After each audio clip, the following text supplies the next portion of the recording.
tayo magsimula sa lessons, unahin muna natin ang icebreaker. So, para sa icebreaker namin, kailangan nyo hulaan yung word. Paunahan to, pabilisan na mag-raise hand. Bali, tutulungan ako ng mga kagrupo ko para makita ko sino yung unang sasagot. Ang gagawin nyo is,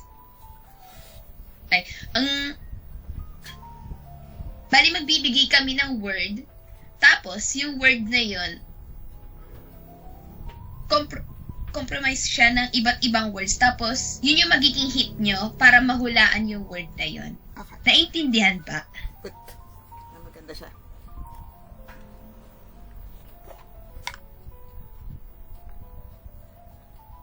And, Okay.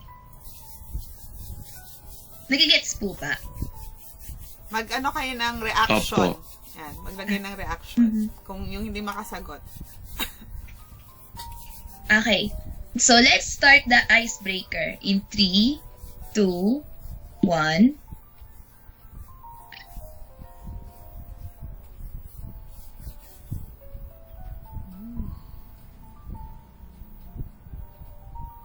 Ayan, nauna na si Annalyn. Oh, Annalyn Belen, ano ang sagot? Algorithm or algorithms. Tingnan natin kung tama. 3, 2, 1. Tama! Okay. Nagets ko na. Okay. Parang kung ano yung tunog. Correct. Okay. Maganda. Opo. Maganda yung ano yan. Sige. Okay, for the next round, in 3, 2, 1.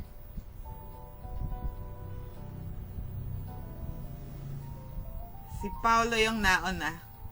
Resyo. Okay, Paolo, ano ang sagot?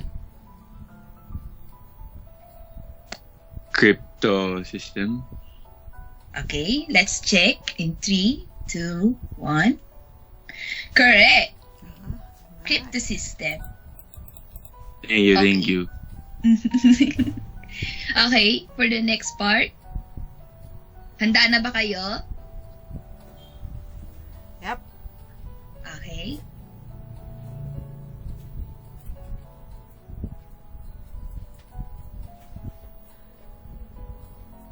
Nauna uli si Paolo.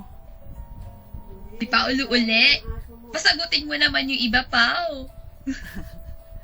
Oh, iba naman daw. Sige, taas ang kamay yung iba.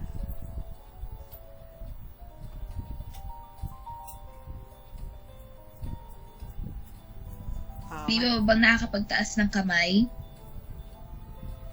Monica. Okay, Mona. Caesar cipher. Okay, let's check.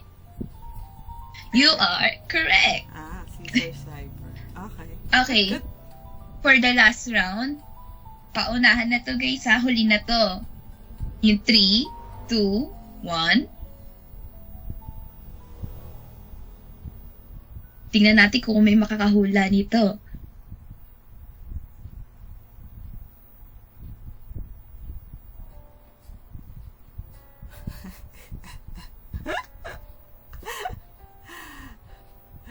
Ayun.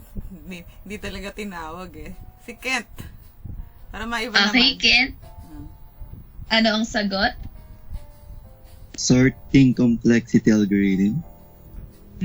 Tingnan niya natin kung tama si Ken. Tama! Galing naman, haba-haba nun, nawalaan mo ha. Okay, Alright.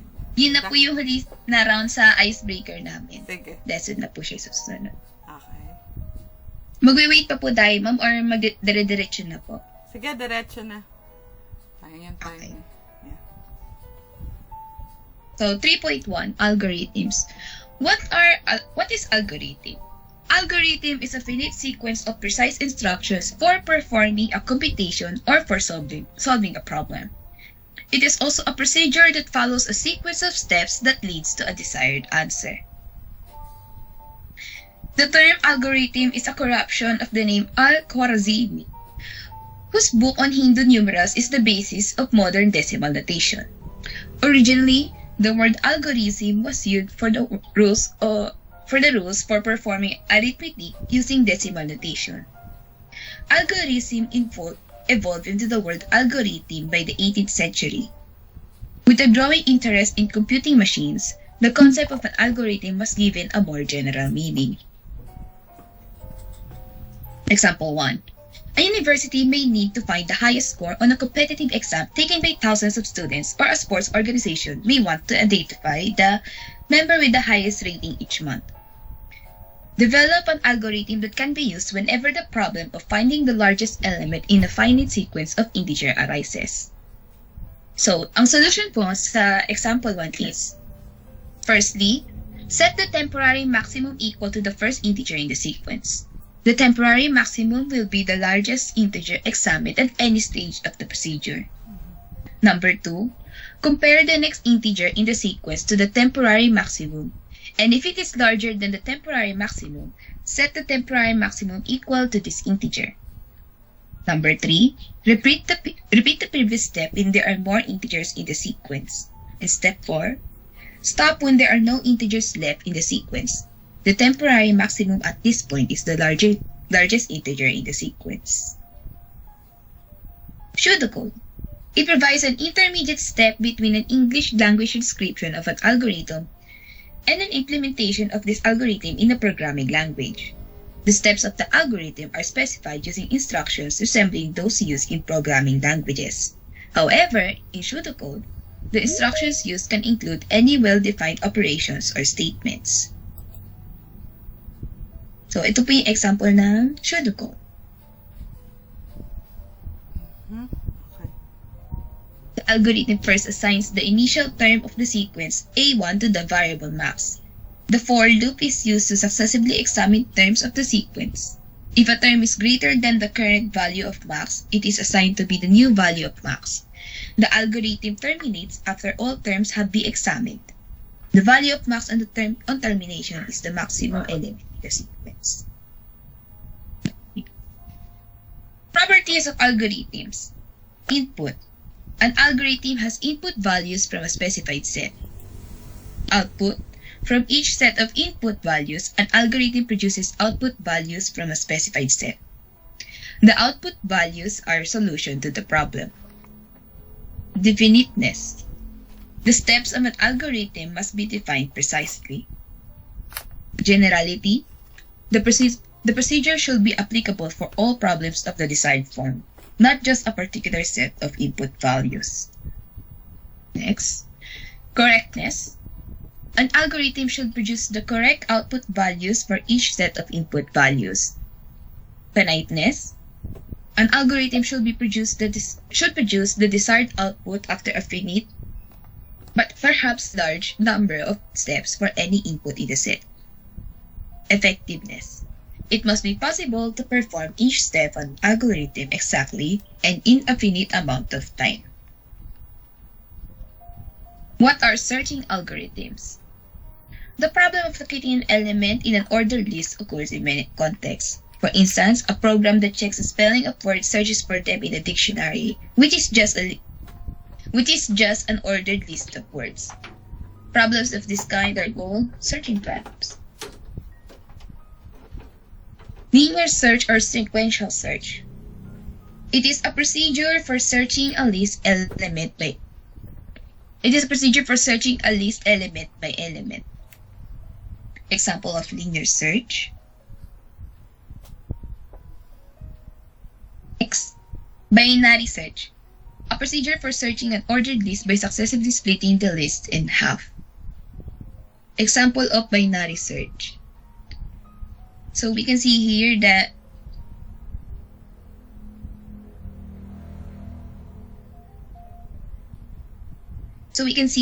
how we use binary search in algorithms. Sorting. Suppose that we have a list of elements of a set. Furthermore, suppose that we have a way to order elements of the set. Sorting is putting these elements into a list in which the elements are in increasing order. For instance, sorting the list 7, 2, 1, 4, 5, 9 versus the list 1, 2, 4, 5, 7, 9. Another example is sorting the list D, H, C, A, F using alphabetical order produces the list A, C, D, F. Okay, yeah. Bubble sort. A sorting that uses passes where successive items are interchanged if they are in the wrong order. Yep. Insertion sort. A sorting that at the ninth step inserts the ninth element into the correct position in the list. When the first n minus 1 elements of the list are already sorted.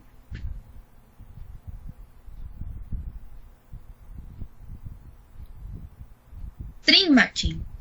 Although searching and sorting are the most commonly encountered problems in computer science, many other problems arise frequently. One of these problems asks where a particular string of characters P, called the pattern, occurs if it does within another string, T, called the text. Finding where a pattern occurs in a text string is called string matching. String matching plays an essential role in a wide variety of applications, including text editing, spam filters, systems that looks for attacks in a computer network, search engines, plagiarism detection, bioinformatics, and many other important applications. Naive string matcher. We will now describe a brute force algorithm for string matching called the naive string matcher. The input to this algorithm is the pattern we wish to match. P is equals to P1, P2, and so on and so forth, and the text T1 is equals to T1, T2, up to Tn.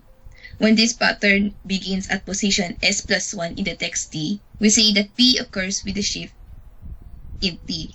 That is, when Ts plus 1 is equals to P1, then Ts plus 2 is equals to P2, and so much and so forth equals to Pn. To find all valid shifts, the naive matcher runs through all possible shifts. S from S is equals to 0. Shifts S from S is equals to 0 to S is equals to N minus M, checking whether S is a valid shift.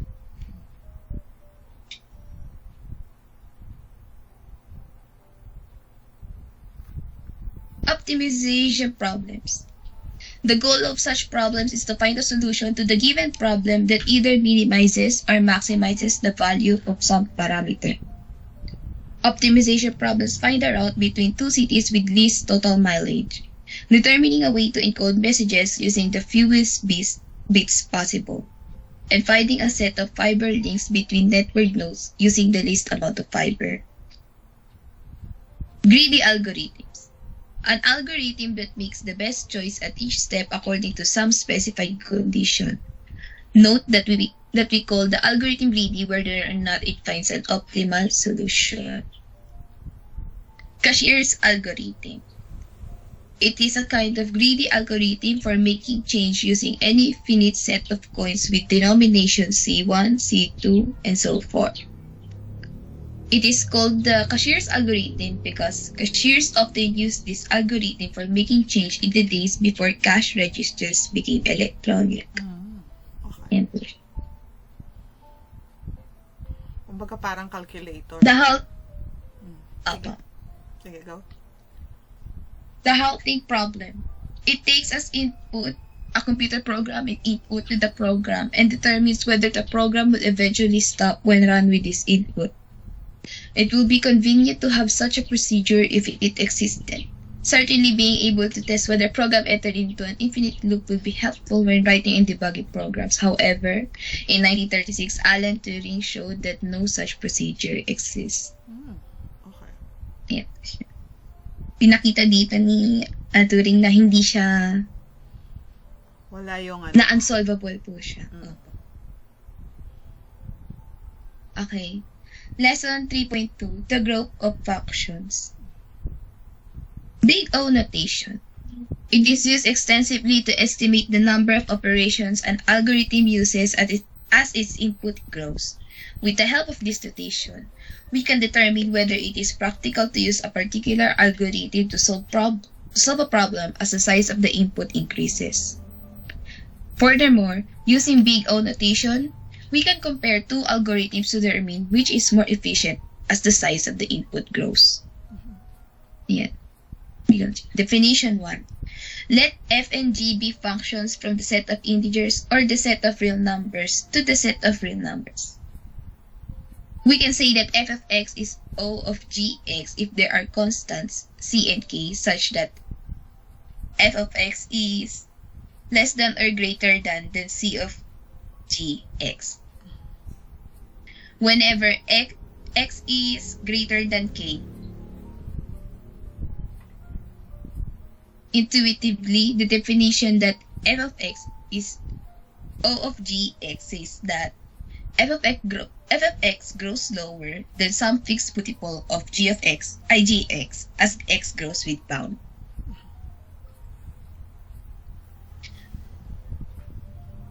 The constants c and k in the definition of big O notation are called witnesses to the relationship of f of x is O of gx. To establish that f of x is O of gx, we need only one pair of witnesses to this relationship.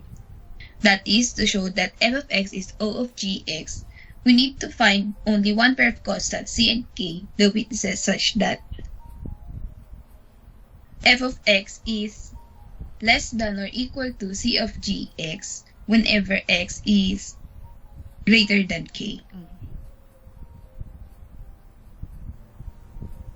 Working with the definition of big O notation.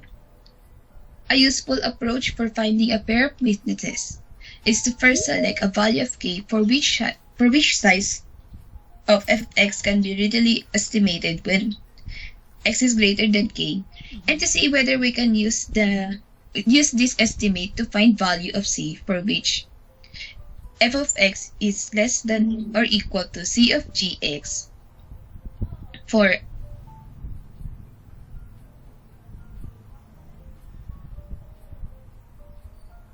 x is greater than k. This approach is illustrated in example 1. So, example 1 natin is f of x is equals to x squared plus 2x plus 1 is O of x squared. Ang solution dyan ay, we observe that we can really estimate the size of f of x when x is greater than 1 because x is less than x squared and 1 is less than x squared when x is greater than 1. It follows that 0 is less than or equal to x squared plus 2x plus 1 less than or equal to x squared plus 2x squared plus x squared is equals to 4x squared. Whenever x is greater than 1, as shown in figure 1. Consequently, we can take c is equals to 4 and k is equals to 1 as witnesses to show that f of x is O of x squared. That is, f of x is equals to x squared plus 2x plus 1 less than 4x squared whenever x is greater than 1. Note that it is not values here because all functions in these inequalities are positive when x is positive. Ayan po siya in graph form. Ito po ulit siya. Plinat na rin. Yeah. The fact that f of x is O of gx is sometimes written as f of x is equals to O of gx. However, the equal signs in this notation does not represent a genuine equality. Rather, this notation tells us that inequality holds relating to values of the functions f and g for sufficiently large numbers in the domains of these functions. However, it is acceptable to write f of x O of gx because O of gx represents a set of functions that are O of gx. Yan po ulit siya. Big O estimates for some important functions. Polynomials can often be used to estimate the growth of functions. Instead of analyzing the growth of polynomials each time they occur, we would like a result that could always be used to estimate the growth of a polynomial. Theorem 1 does this. It shows that the leading term of polynomial dominates its growth by asserting that a polynomial of degree n or less is O of x n. Ito yung theorem 1. Let f of x is equals to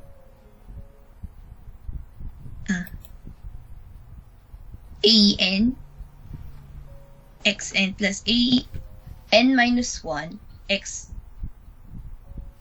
to the power of n minus 1 plus hanggang sa ma-reach niya yung a1x plus a10, where a0, a1 up to a minus n1 and an are real numbers, then f of x is 0 of x to the power of n. Using the triangle inequality, if x is greater than 1, we have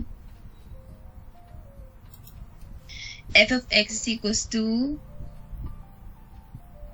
an x to the power of n plus an minus 1 and x to the power of n minus 1 plus a1x plus a0. Ito yung magiging halos formula niya. This shows that f of x is less than or equals to cx to the power of n, where c is equals to an plus an minus 1 plus az up to a plus 0 whenever x is greater than 1. Hence, the witnesses c is equals to an plus an minus 1 up to a plus a0 and k is equals to 1 show that f of x is equals to O of x raised to the power of n. The growth of combinations and functions. Many algorithms are made out of two or more separate sub-procedures. The number of steps used by a computer to solve a problem with input of a specified size using such an algorithm is the sum of the number of steps used by these sub-procedures. To give a big O estimate for the number of steps needed, it is necessary to find big O estimates for the number of steps used by each sub-procedure and then combine these estimates. For the definition of big O notation, there are constants C1, C2, K1, and K2, such that f of 1x is less than or equal to C1, G1 of x. When x is greater than K1 and f2 of x is less than or equal to C2, G2 of x. When x is greater than K2, to estimate the sum of f1 of x and f2 of x, note that f1 plus f2 of x is equals to f1 of x plus f2 of x. Then, magiging less than or equal to f1 of x plus f2 of x. When x is greater than both K1 and K2, it follows from the inequalities for f1 of x and f2 of x that where f1 of x plus f2 of x is less than or equal to c1, g1 of x plus c2, g2 of x, magiging less than or equal to c1, g of x plus c2, g of x. Then, i-combine na natin si c1 plus c2 and g of x hanggang sa maging c, g of x na siya. Where c is equals to c1 plus c2 and g of x is equals to max g1 of x and g2 of x. Here, max A, B denotes the maximum or larger of A and B.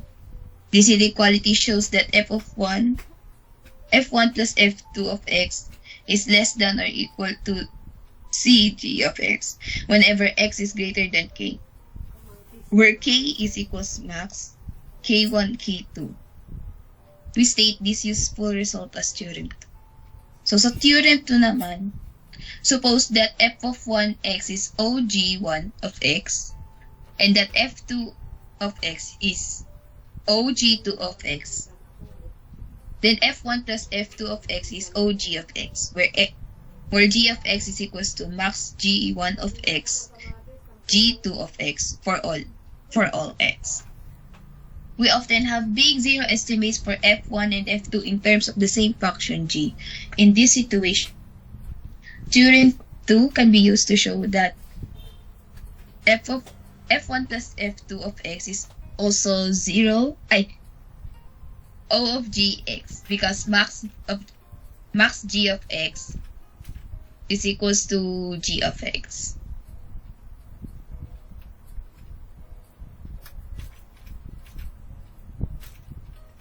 Suppose that f of 1x and f2 of x are both O of gx. Then f1 plus f2 of x is O of gx. In a similar way, big O estimates can be derived for the product of the functions f1 and f2.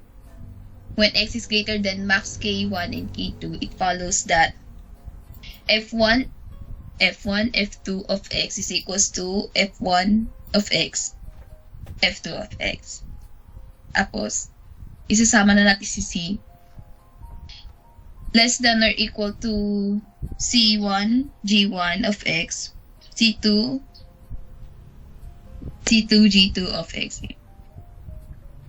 Ngayon, ilalabas na natin si c at i-combine na sila para i-multiply si c sa c1 times c2, tapos g1 and g2 of x. Then finally, less than or equal to c to g1, g2 of x. Where c is equals to c1, c2. From this inequality, it follows that f1 of x, f2 of x is O g1, g2 of x. Because there are constants c and k, namely, c is equals to c1 and 2, and k is equals to max k1 and k2, such that f1, f2 of x is less than or equal to c to g1 of x and g2 of x whenever x is greater than k. This result is stated in theorem 3.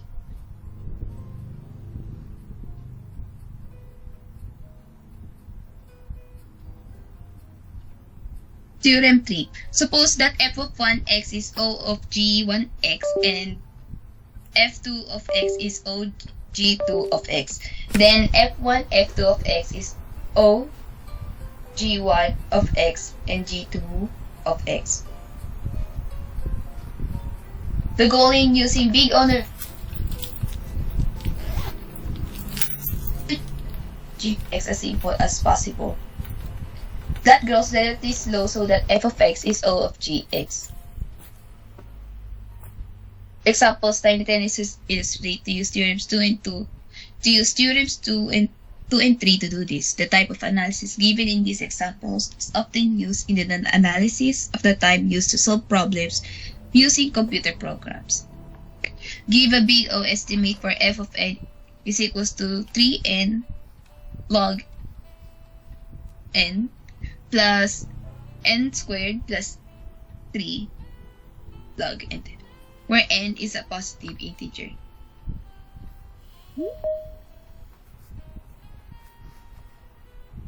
Big omega and big theta notation.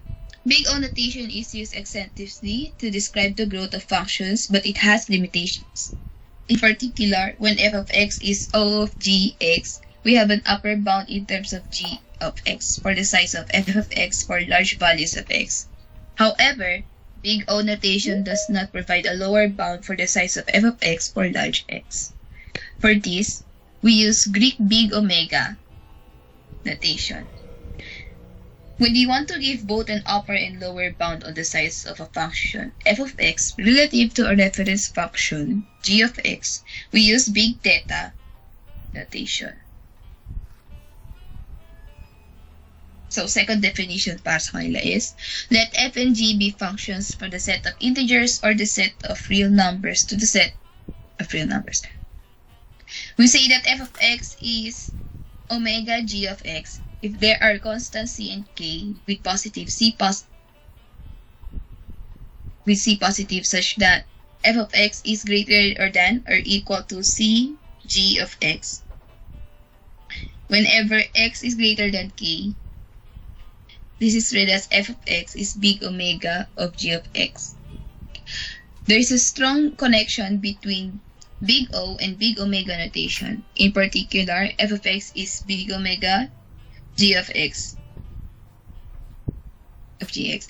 If and only if g of x is O f of x. We leave the verification of this fact as a straightforward exercise for the reader. Definition 3. Let f of g be functions from the set of integers or the set of real numbers to the set of real numbers. We say that f of x is OGX if f of x is OGX and f of x is big omega gx. When f of x is big OGX, we say that f is big theta of gx, that f of x is of order gx, and that f of x and gx are of the same order.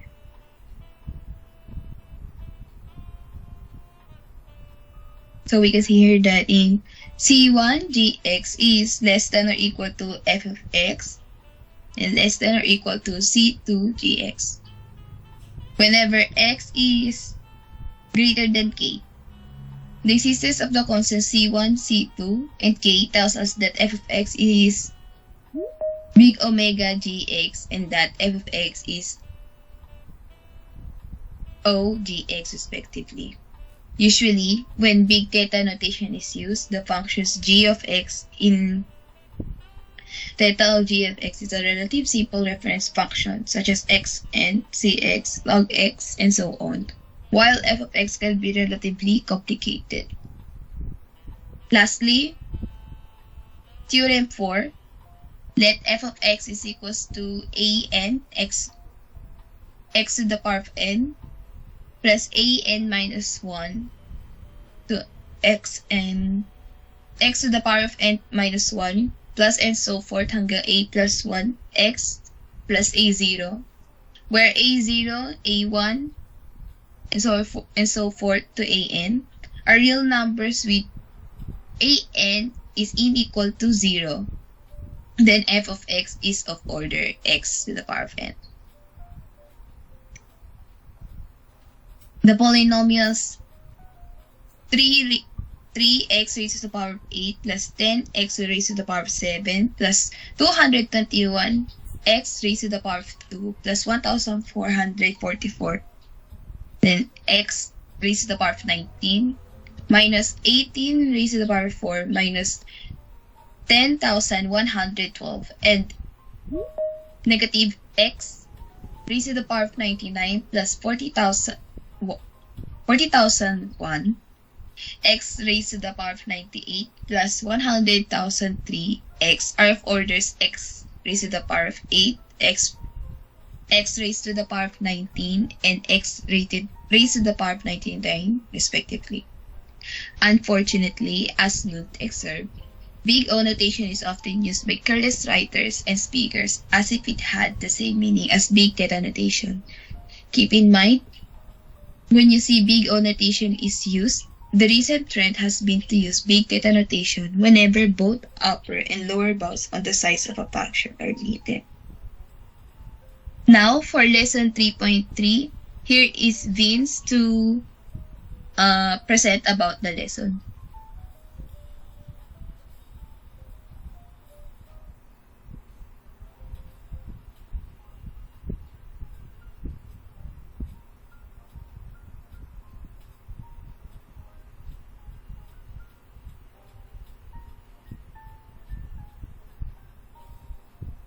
Hello, hello? Nakikita ba yung screen ko po? Yes, nakikita Yes naman. po.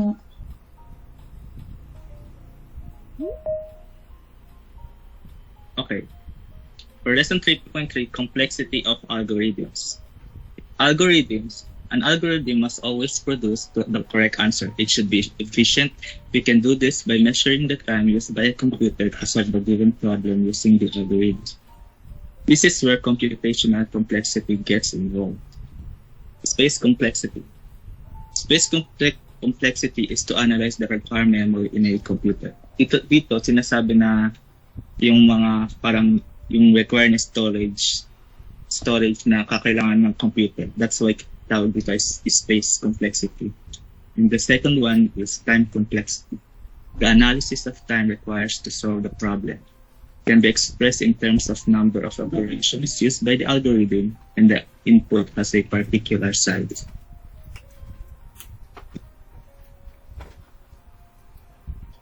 The operations used to measure time complexity can be the comparisons of integers, the addition of integers, the multiplication of integers, division of integers, and any other basic operation. Time complexity of worst case complexity tells us how many operations an algorithm requires to guarantee that it will produce a solution. To simply put, it gives the worst case scenario of an algorithm's proof. This is an example of a worst case complexity.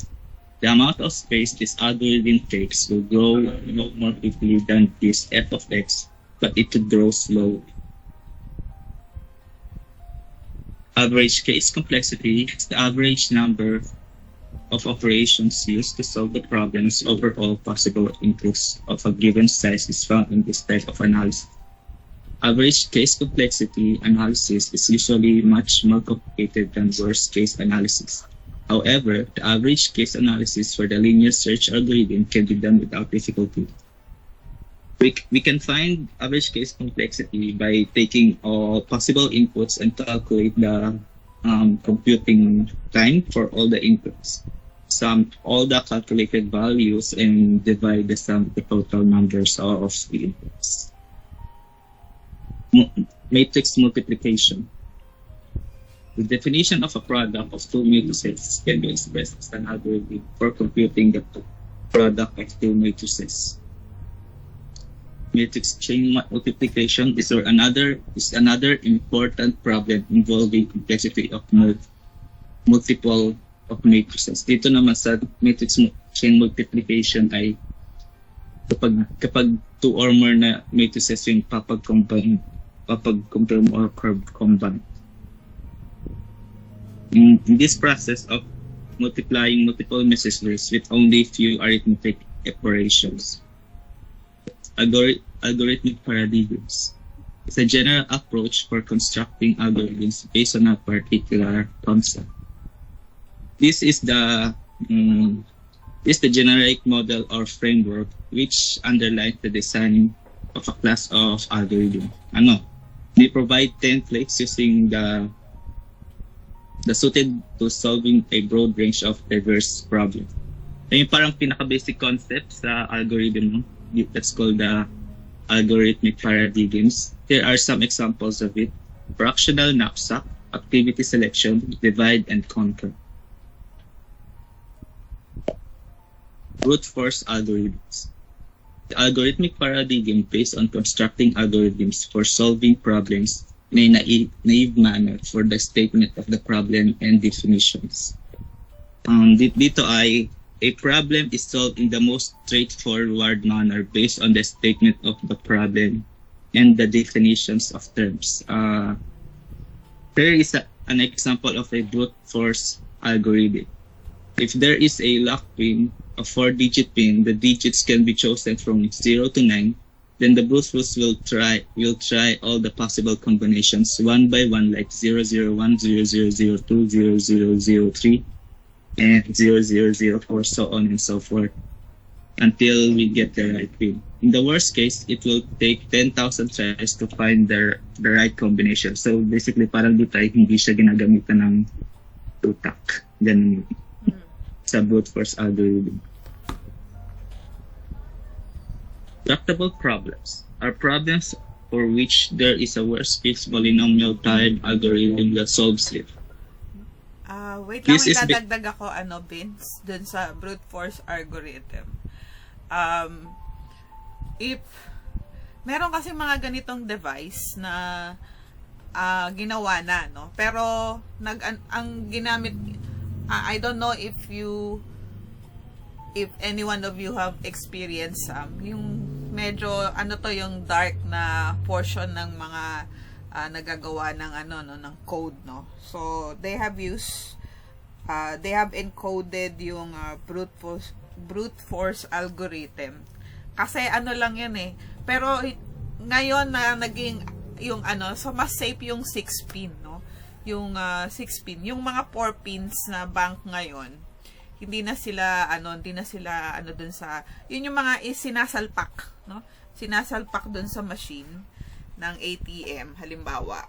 And then meron silang ipa-punch in na code. Pero naka-algorithm na yung yung brute force. Kumbaga, mabilis yung memory doon sa device that it will give you sa apat na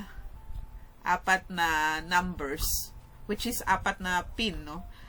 There will be, kasi sa loto yung 6 milyones yun, no? Ito kasing sa about 100,000 combination, no? So ilalagay lang siya. Kumbaga, kada ng pin, nag-encode siya, no? In that is the sample of brute force algorithm, no? So wala siyang hindi siya nag-iisip ng basta ibibigay niya lang lahat ng combination hanggang sa tumama siya. Ganon. Okay. Lang, nadagdag ko lang. Thank you. Sige, continue.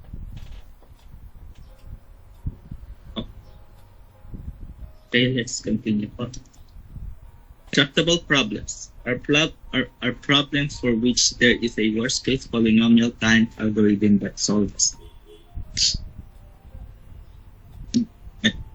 This is a tractable problem. This is because the expectation in that the algorithm will produce the solution to the problem for reasonable size input is relatively in a short time. While in here naman sa intractable problems are problems for which no case polynomial time algorithm exists for solving it.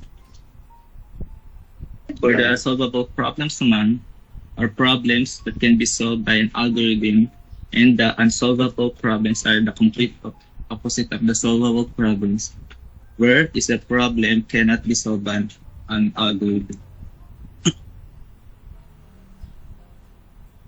Let's move on to 4.1, divisibility and modular arithmetic. Introduction. Division of an integer by a positive integer produces a quotient and a remainder. Working with these remainders lead to a modular arithmetic, which plays an important role in mathematics and which is used throughout computer science. Division. A division algorithm is an algorithm which, given two integers n and b, computes their quotient and or the remainder. This is their symbol. A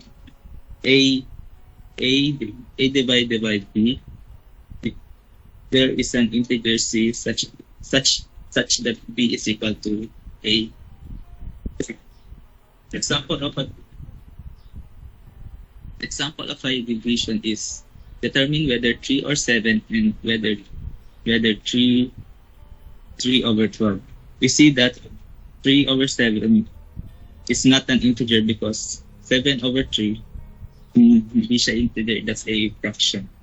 And on the other hand, sa 3 over 12 naman, kapag because 12 over 3, pwede siyang maging 4, and yet 4 is an integer, so that counts as a division.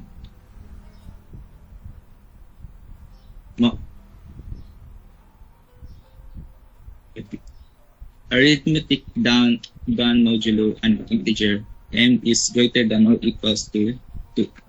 A mod B. The remainder when the integer A is divided by the positive integer B. A is identical to B. Mod M is A is congruent to B modulo M, and A minus B is divisible by M. Ito pa. A mod M represents the remainder.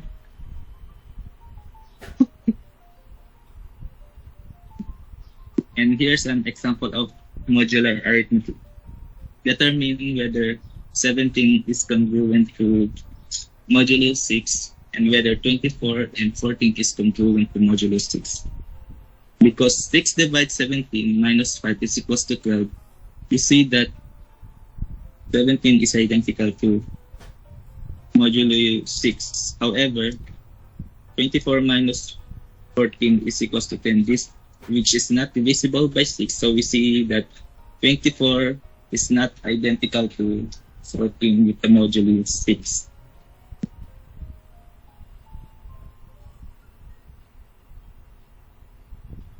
Here are some of the properties of ordinary division and multiplication of integers. The first one is the closure, associativity, commutativity, identity elements, additive inverses, and distributive. That's all for today. Thank you.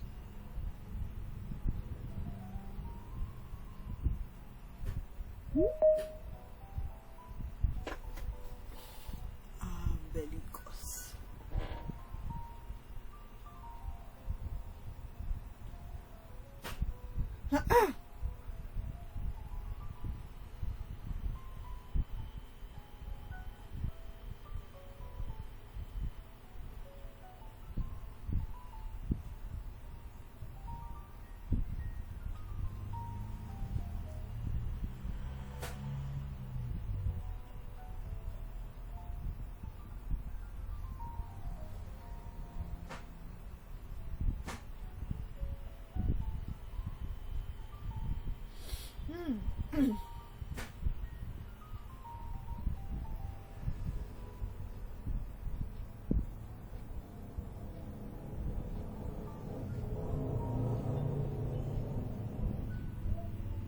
Hello po. Yes. Rinig po ba? Yes. Kita yung presentation po.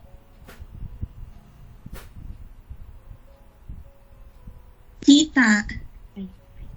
Ayan, for our next topic, before that, mag-icebreaker ulit tayo. So, ayun.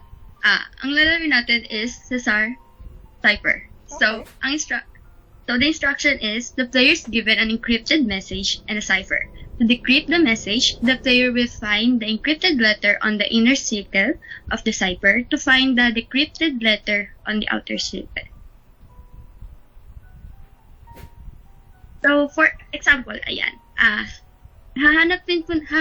meron tayo ditong given na random letters, and hahanapin natin kung ano equivalent nun. Kunyari, meron makita natin dito, hanapin natin yung letter Z. So, ang equivalent niya is letter C. So forth and so on. Yan. So, ang magiging sagot niyan is cryptosystems. Gets po ba?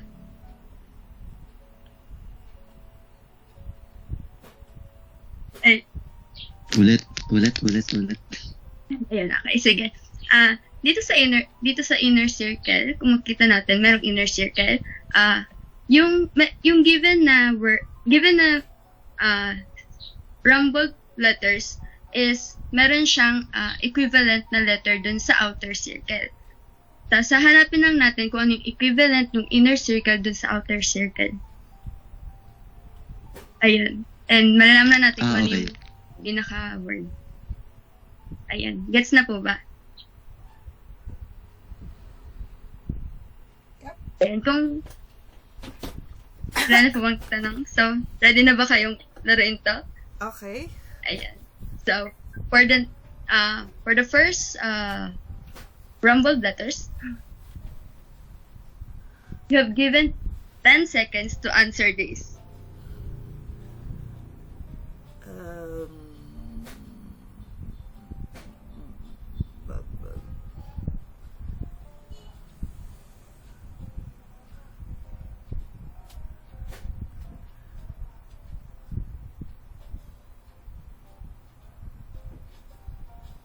Ako sino na lang po ang maunang makapagsagot. Yan.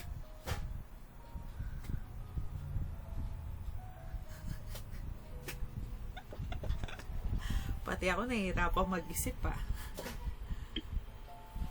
Oh, guys.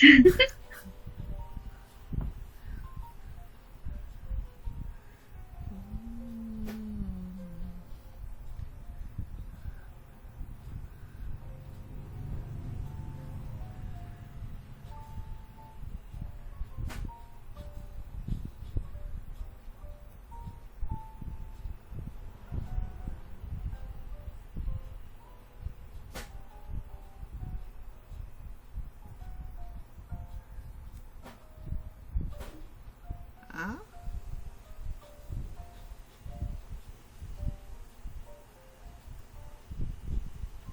Para siyang cipher. Ayan, nauna na si Rachel. Crypto-analysis? Yes. Ay, kagi. Yep. Ako lang ako. Crypto-analysis. Yes. Okay, for the next round.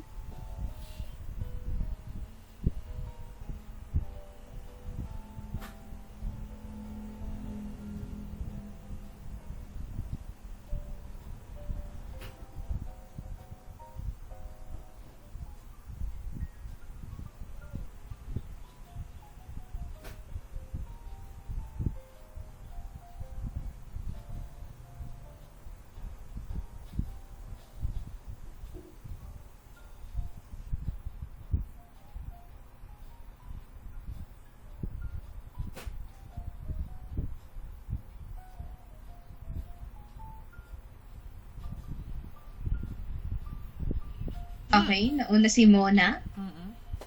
Okay, Mona, what is your answer? Algorithm. Yes, you're right. Algorithm. Tama. For So, the parang nagsa-cipher. Ah, nagets ko na. Okay, sige. so for the next round. Okay. Oh my god. Ayan, for the next round.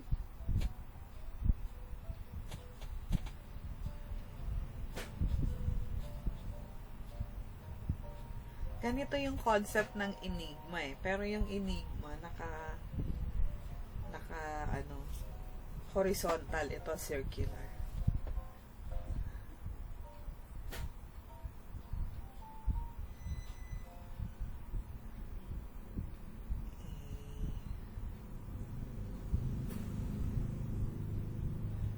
Up! Nauna si Joshua. Okay, what is your answer, Joshua? Discrete. Ah, Great. okay. Tama, discrete. So for the next round, again.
Ayan, may nakahula na ba?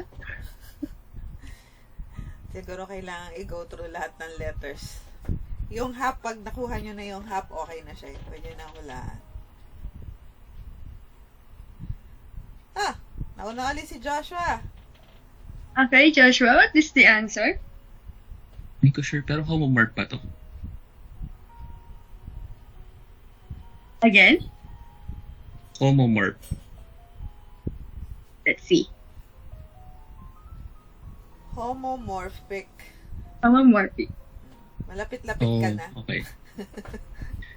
Nagtaka rin po kasi ako, kulang kasi sa dulo. Bali, Yeah. homomorphy lang. Walang Yeah, next nawala ng kulang. Sorry. My fault. Okay, for the next round.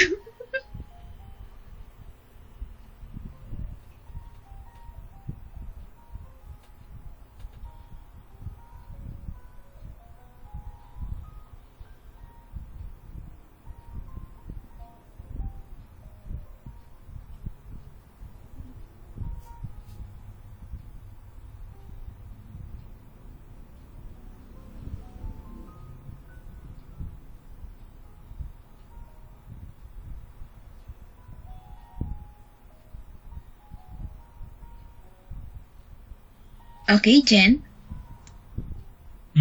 Composite. Let's see the answer. Yeah, it's composite. Okay, for the last round. Oh my gosh. Dita. Dita siya. Ayan, for the last round.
Okay, Rachel. Congruence. Tama ba? Yeah, it's right, congruence. Galing. Yeah, that's all for our... Galing naman.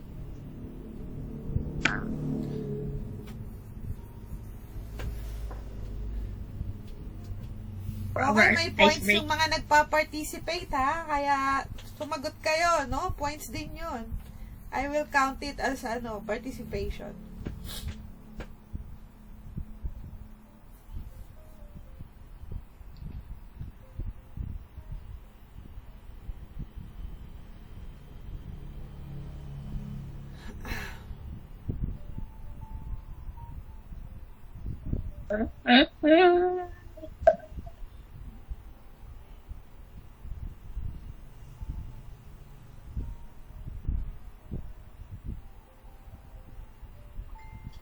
Is 4.2 integer representations and algorithms. The integers can be expressed using integer greater than 1 as a base, although we commonly use decimal representation. Binary, octal, and hexadecimal representations are often used, especially in computing science.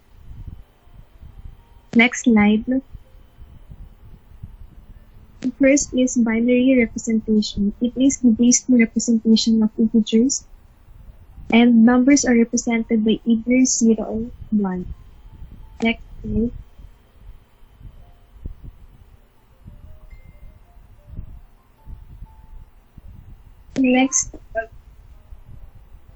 Next is binary decimal expansion. Each number will be multiplied by power of 2. Magsistart sa right papuntang left. An example is 11110. So magiging 0 times 2 raised to 0 plus 1 times 2 raised to 1 plus 1 times 2 raised to 2 plus 1 times 2 raised to 2 plus 1 times 2 raised to 4 equal 16 plus 8 plus 4 plus 2. So decimal conversion ng binary na 1110 ay 60. Next slide. Binary to octal expansion. So, i-group yung numbers into 3 groups each group. Mag-start sa right yung pag-group, then tikman mo yung equivalent na octal number. The example is 1010101. So, from right, magiging 101, 010, and then may matitirang 1, mag-a-add ng dalawa pang 0.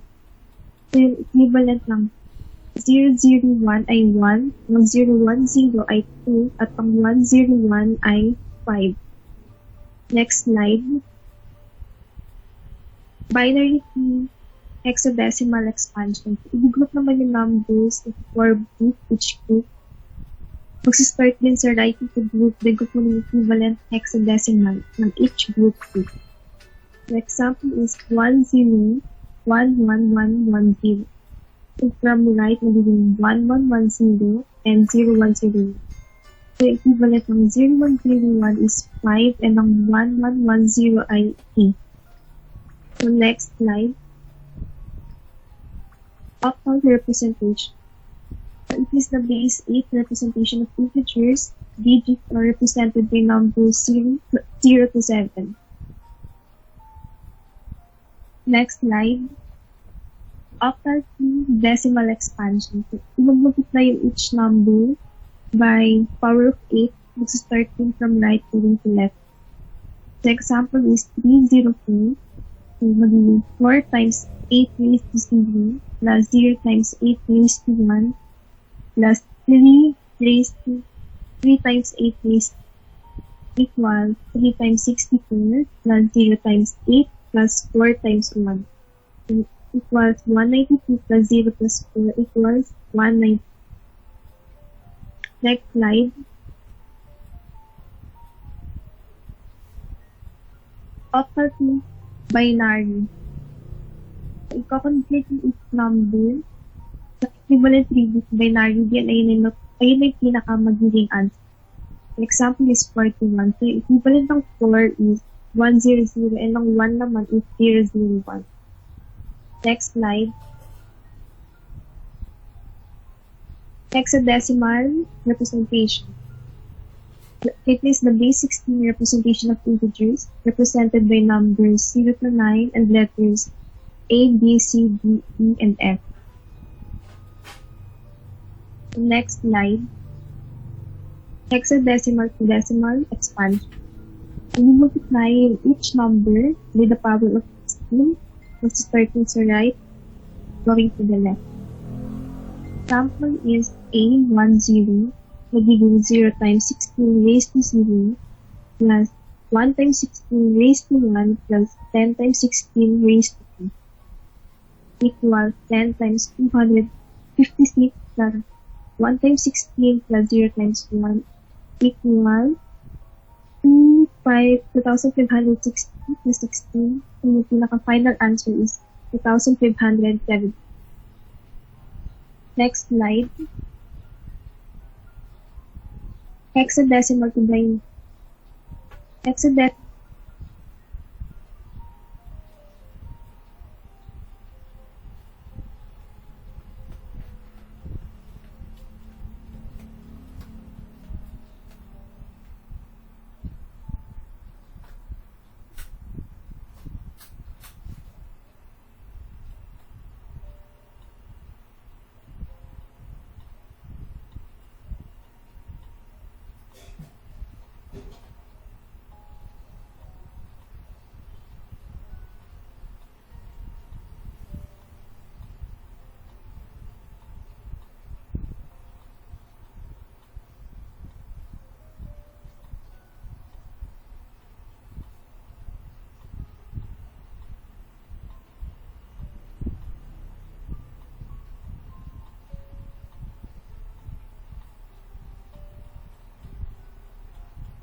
nangyari? Lang audio?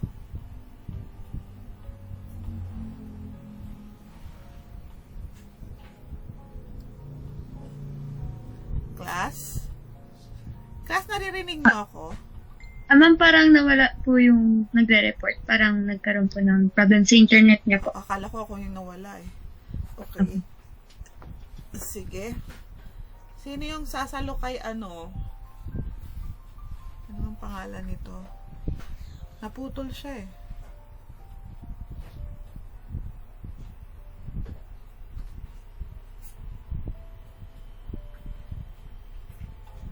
Sige. Nag-restart siguro. Ayan na, bumalik na.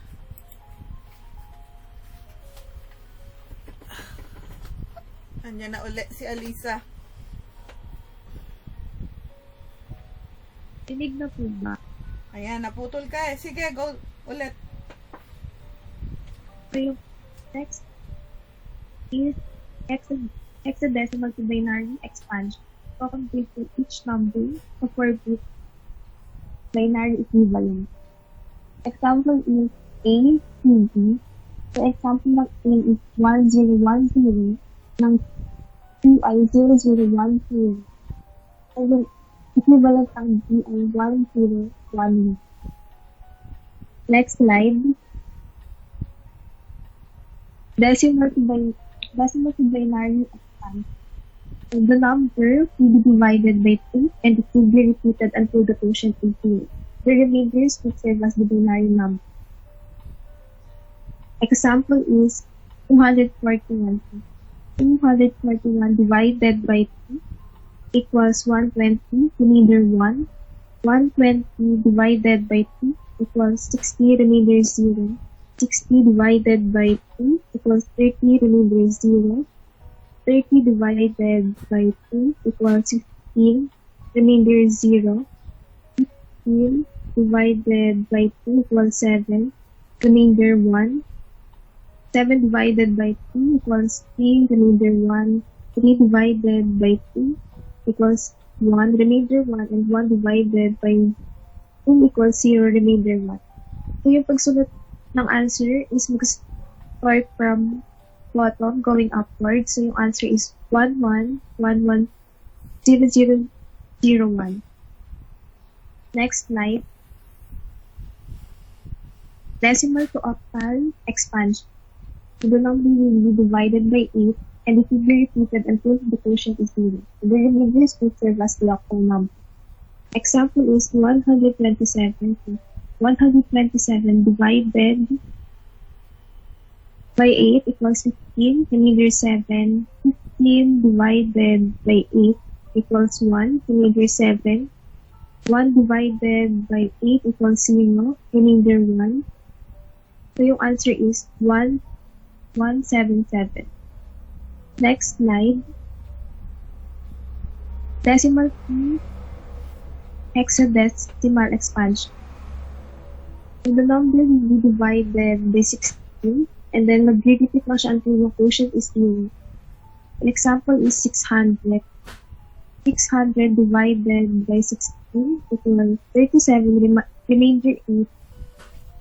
37 divided by 16 equals 2, remainder 5. 2 divided by 16 equals 0, remainder 2. So yung answer is 258. Next slide. Primes and greatest common divisor. An integer p greater than 1 is called prime if the only positive factors of p are 1 and 2. A positive integer that is greater than 1 and p is not prime is called composite. Next slide.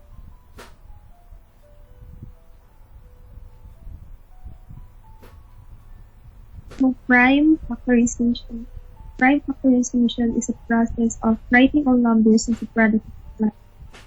Example is 52. The first step is to find the prime factor.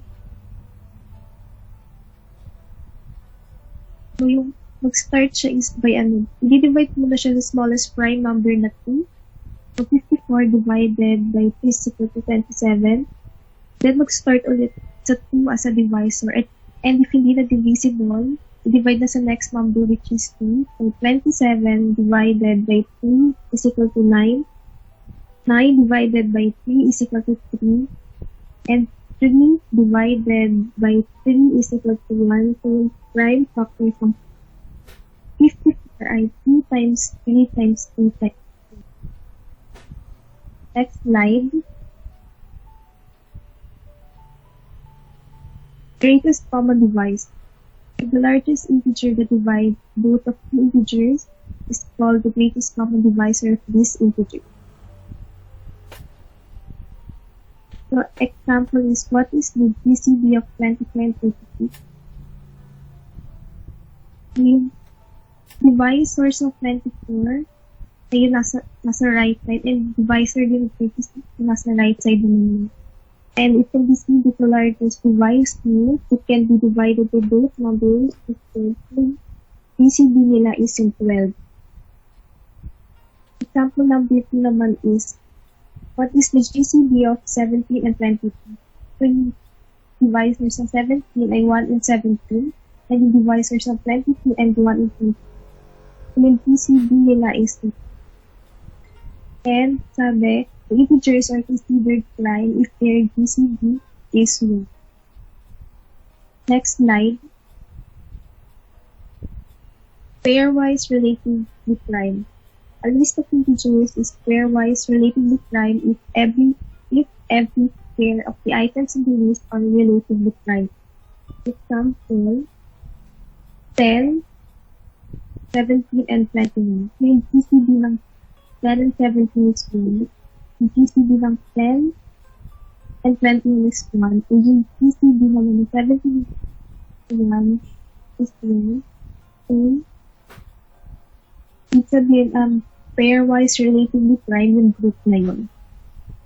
Example number 2 is 10, 19, and 22. So, yung GCD ng 10 and 19 is 1.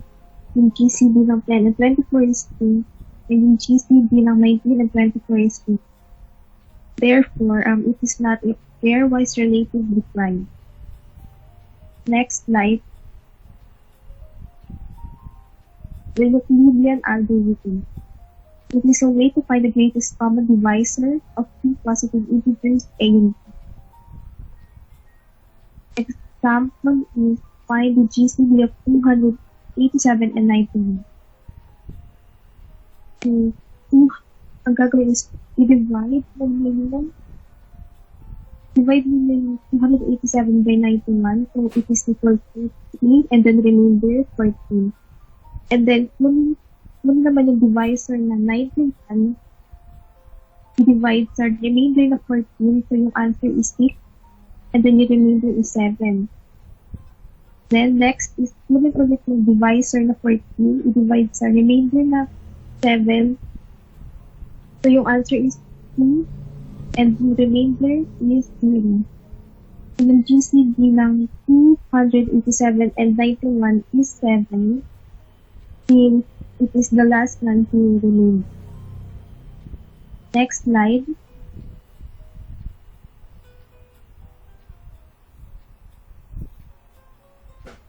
Next slide.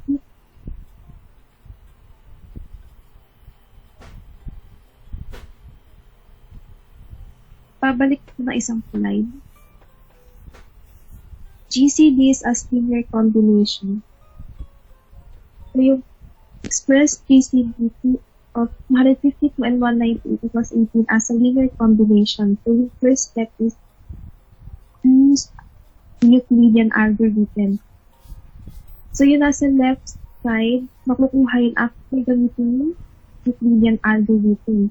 And then, the second step naman is rearranging to make the remainder the subject. So, magiging 54 equals 252 minus 1 times 198.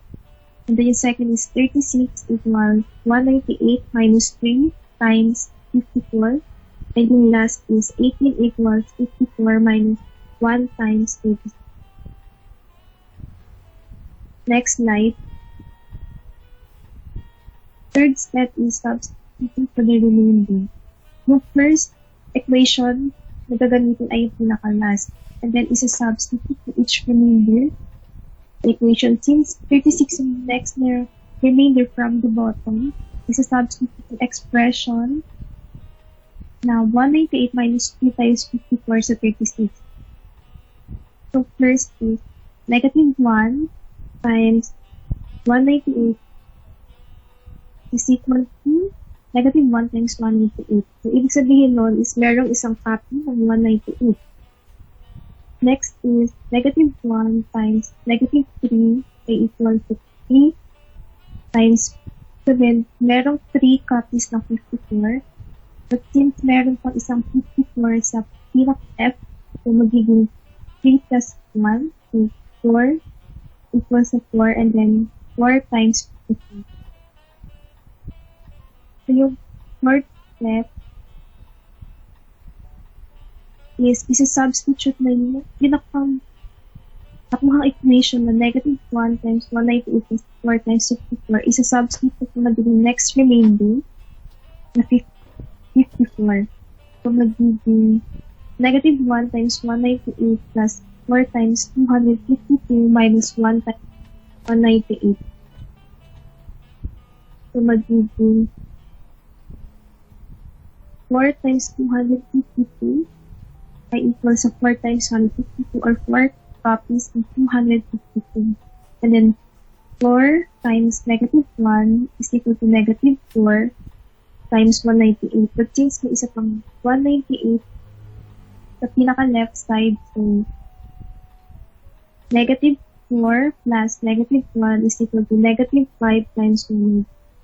Yung pinaka-final answer ay 18 is equal to 4 times 252 minus 5 times 198. So that's all for this topic. And then the next reporter is Brian Molly.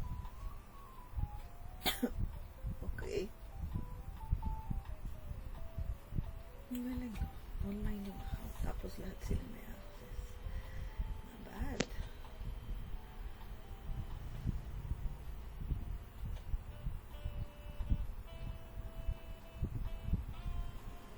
Kita na po ba?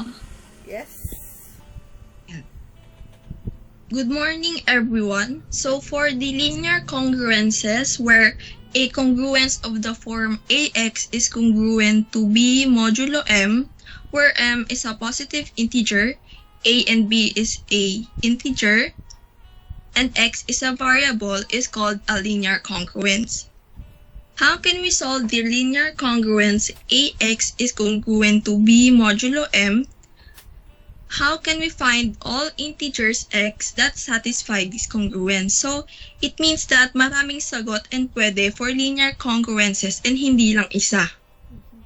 One method that we will describe uses an integer a such that inverse a multiplied by a is congruent to 1 modulo m. If such an integer exists, such an integer inverse a is said to be an inverse of a modulo m. Theorem 1 guarantees that an inverse of a modulo m exists whenever a and m are relatively prime. So the first theory, if a and m are relatively prime integers and m is greater than 1, then an inverse of a modulo m exists. So, the theorem 1 guarantees that an inverse of a modulo m exists as long as a and m are relatively prime. So, to solve for the inverse, we have two methods. So, we'll find an inverse of 3 modulo 7. First method is by inspection. So, for an integer a with GCD am is equals to 1, an integer b is called an inverse of a modulo m if a multiplied by b is congruent to 1 modulo m. So, ito guys, yung ab is congruent to 1 modulo m. Pwede rin itong basahin as a times b minus 1 is a multiple of m. Ayun yung way para mahanap yung inverse. So, we'll look for a multiple of 3 na kapag minusan ng 1 is congruent kay 7. So, one number na gagamitin natin is 5. So, 3 times 5 minus 1 is 14, which is a multiple of 7. So, that means 5 is an inverse of 3 modulo 7. Another method is Euclidean algorithm. So, first, we'll solve for the GCD or the greatest common divisor of 3 and 7. So, ito siya, 7 is equals to 2 times 3 plus 1. And then, nire-arrange natin siya so that yung remainder, yung subject. So that becomes 1 is equals to negative 2 times 3 plus 7. And then, nire-arrange natin siya again according to Beatsut's coefficients. So, S times A plus T plus M is equals to 1, where S and T are constants. And then, naging ganito siya where negative 2 times 3 plus 1 times 7 is equals to 1. So, this shows that negative 2 and 1 are Beatsut's coefficients of 3 and 7. And we see that negative 2 is an inverse of 3 modulo 7. Note that every integer congruent to negative 2 modulo 7 is also an inverse of 3, such as 5, negative 9, 12, and so on. So, dito makikita niyo yung una nating nakita, which is yung 5. So, to finally solve linear congruences, we know that negative 2 is an inverse of 3 modulo 7. We'll multiply both sides of the congruence by negative 2. So, naging negative 2 times 3x is congruent to negative 2 times 4 modulo 7. Because negative 6 is congruent to 1 modulo 7 and negative 8 is congruent to 6 modulo 7, it follows that if x is a solution, then x is congruent to negative 8 and is congruent to 6 modulo 7. Note that 6 was chosen because that is the number in 0, 1, 2, 3, 4, 5, 6 that is congruent to negative 8 modulo 7. We need to determine whether every x with x is congruent to 6 modulo 7 is a solution. Assume that x is congruent to 6 modulo 7. Then it follows that 3x is congruent to 3 times 6, which is equals to 18, is congruent to 4 modulo 7. So kapag dinivide yung 18 by 7, which is 2, and then 7 times 2 is 14, 18 minus 14 is 4, which becomes 4 modulo 7, which satisfies the congruence. We conclude that the solutions to the congruence are the integers x such that x is congruent to 6 modulo 7, namely 6, 13, 20, and negative 1, negative 8, negative 15, and so on. Chinese remainder theory. The Chinese remainder theorem, named after the Chinese heritage of problems involving systems of linear congruences, states that when the moduli of a system of linear congruences are pairwise relatively prime, there is a unique solution of the system modulo, the product of the moduli. Theorem 2 is about the Chinese remainder theorem, where let m sub 1, m sub 2, and so on be pairwise relatively prime positive integers greater than 1, and a sub 1, a sub 2, and so on arbitrary integers. Then the system x is congruent to a sub 1 modulo m sub 1, x is congruent to a sub 2 modulo m sub 2, and so on, has a unique solution modulo. So, to solve for Chinese remainder theory, we'll solve this system of congruences So first, we'll solve for m, which is multiplying all the m. So 3 times 5 times 7 is equals to 105. For m sub 1, m sub 2, m sub 3, we'll divide this 105 by m. So first, for m sub 1, 105 divided by 3 is equals to 35. This can also be read as 35 modulo 3. M sub 2, 105 divided by 5 is 21, which can be read as 21 modulo 5. And m sub 3 is equals to 105 divided by 7 is equals to 15, which is 15 modulo 7. So for m sub 1, inverse, we'll look for a divisible of a that is a divisible of m minus 1. So for 35, which is m sub 1, we'll use the number 2, which is, so 35 times 2 is 70, minus 1 is 69, which is a multiple of 3. M sub 2 inverse is equals to 21, so we'll use 1 kasi 21 minus 1 is already a multiple of 5, and m sub 3 inverse also will use the number 1 because 15 minus 1 is 14, which is already a multiple of 7. So, to finally solve this system of congruences, we'll use this formula. X is congruent to a sub 1, m sub 1, y sub 1, plus a sub 2, m sub 2, y sub 2, plus a sub 3, m sub 3, y sub 3. So, a sub 1, magagaling siya rito sa m, yung 3, 5, ay, dito sa 2, 3, 2. And then m sub 1 is yung sa sinolve natin kanina, which is yung 35, 21, and then 15.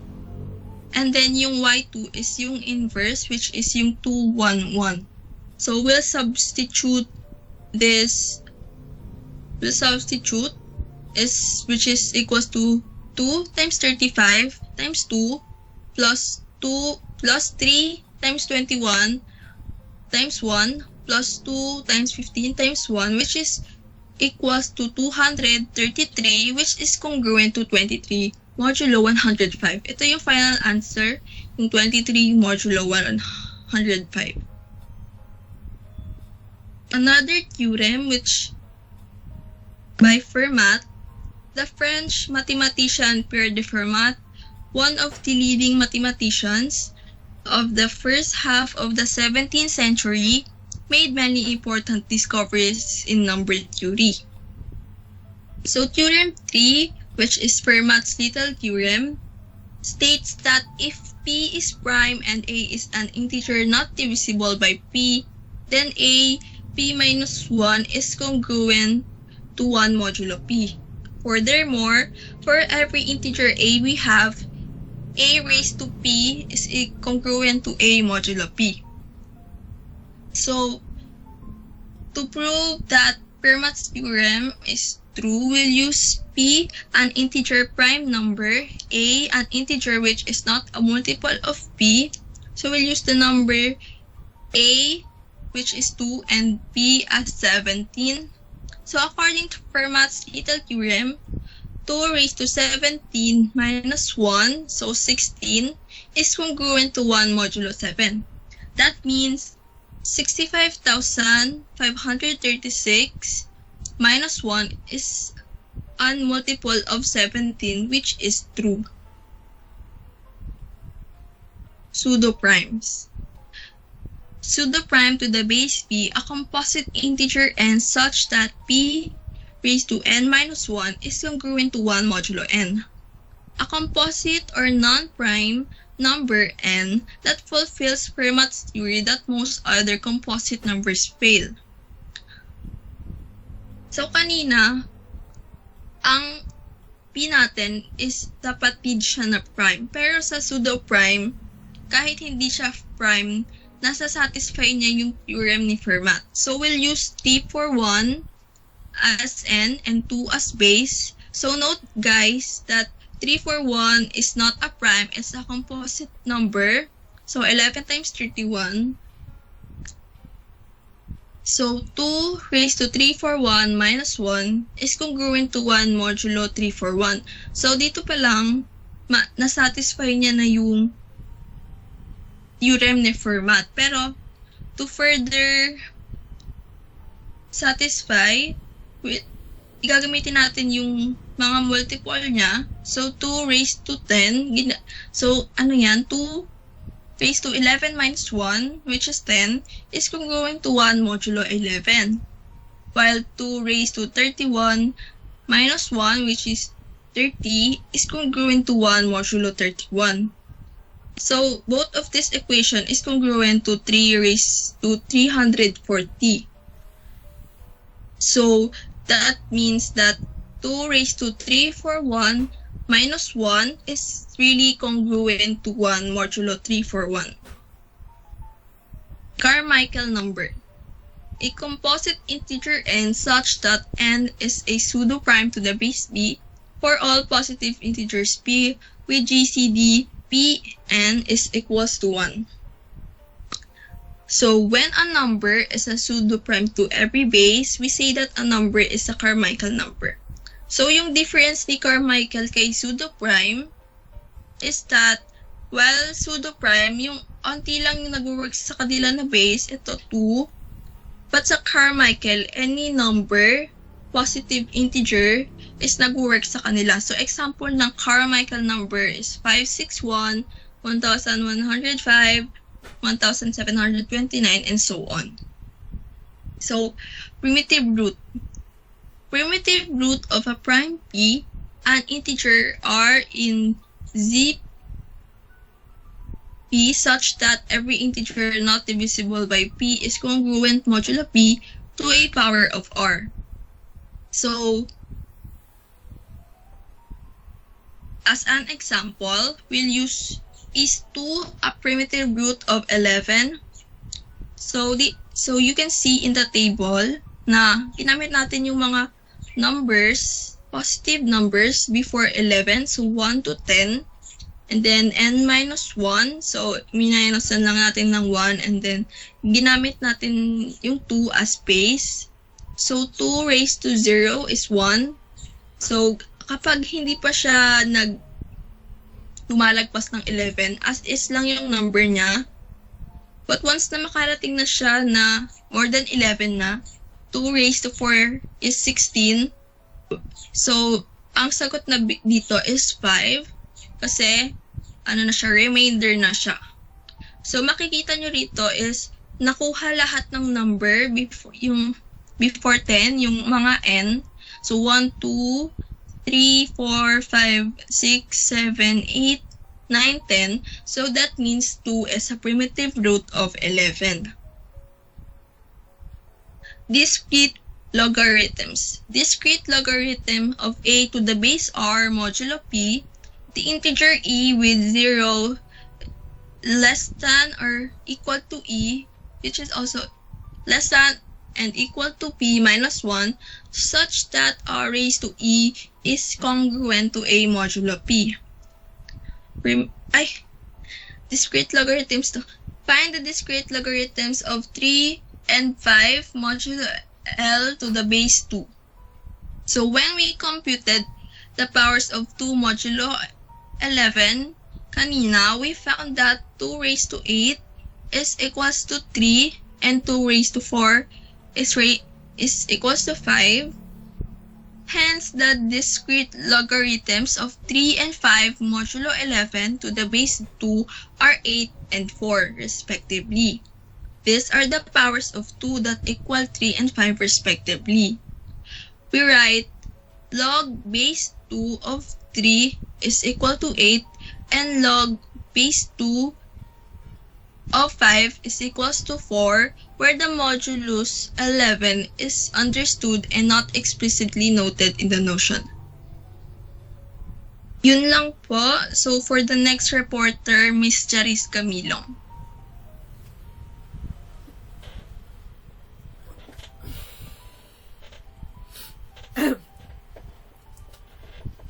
Ito na po ba yung presentation po? Yes. So, for application of congruence, congruence have many application to discrete mathematics. So, discrete mathematics, computer science, and many other disciplines. So, we'll introduce 3 applications in this section. The use of congruences to assigning memory location to computer files or hashing functions, pseudo-random numbers, and check digits. So, what is hashing function? A function that converts a given numeric or alphanumeric key to a small practical integer value. So for example, an insurance company maintains a record for each of its customers. How can memory location be assigned so that the customer records can be retrieved quickly? The solution to this problem is to use a suitably chosen hashing function. So records are identified using a key, which is uniquely identifies each customer's records. For instance, customer records are often identified using the social security number of the customer as the key. So, one of the most common function is h of k is equals to k mod or modulo m. So, k is equals to key and m is equals to number available memory allocation. So, for example of hashing function, find the memory location assigned by the hashing function h of k is equals to k mod 111 to the records of customer with social security number of 064212848 and 037492212. So, for the solution,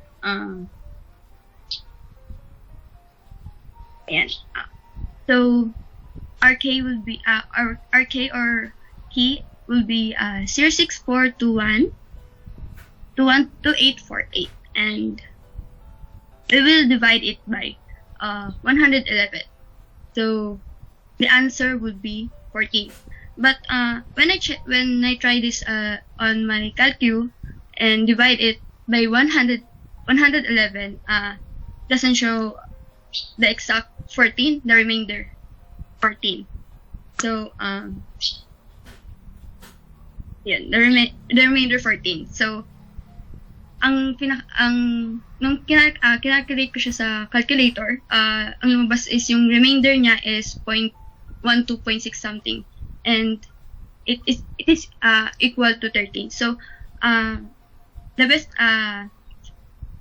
to exactly calculate it, kung meron kayong scientific calculator, pwede nyo siyang i-direct na modulus mismo yung gagamitin yung operator. So, para mag-exacto siya na dun sa answer, dun sa 14. So, ayun. So, for the next solution is yung kanina, yung 037149212. Ayan naman yung key natin. And i-divide din natin siya sa 111, and makukuha natin is 65. Makukuha natin si 65. So, ayun yung magiging answer na. Ayan. So, collision happens when one file assigned to a memory location. For example, is yung kanina, do sa example natin kanina, balik tayo. Ayan. Yan, sa isang, yan, nakalagay na sila sa memory, naka-allocate na sila sa memory. So, dinagdag natin tong isa. But, nung dinivide natin siya is, ang kinalabasan niya is 14, which is may answer na rin tayong 14. Kung saan siya naka-allocate, na 14 din. So, doon nangyayari, nagkakaroon ng collision. So, ang mangyayari, ang gagawin niya is,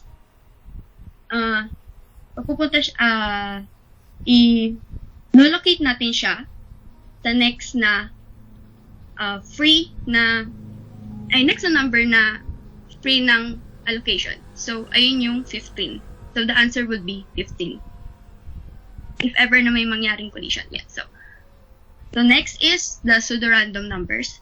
It refers to an algorithm that uses mathematical formulas to produce sequence of random numbers. So, the most commonly used procedure for generating pseudorandom numbers is the linear congruential method. And yung function is defined as x sub n plus 1 equals ax sub n plus c modulus m. So, yung m is equals to modulus, a is equals to the multiplier, and c is equals to increment, and x sub 0 is the seed. So, for example, we find a sequence of pseudorandom numbers generated by the linear congruential method with modulus m is equals to 9, then the multiplier is a equals to 7, then increment c is equals to 4, and seed is x sub 0 yan. Sorry, x sub 0 is equals to 3. So, i-distribute natin siya dun sa function sa function na binigay ko kanina. So, magiging x sub n plus 1 equals 7x sub n plus 4 mod 9. So, ayan. So, bale, yung 3, which is the first,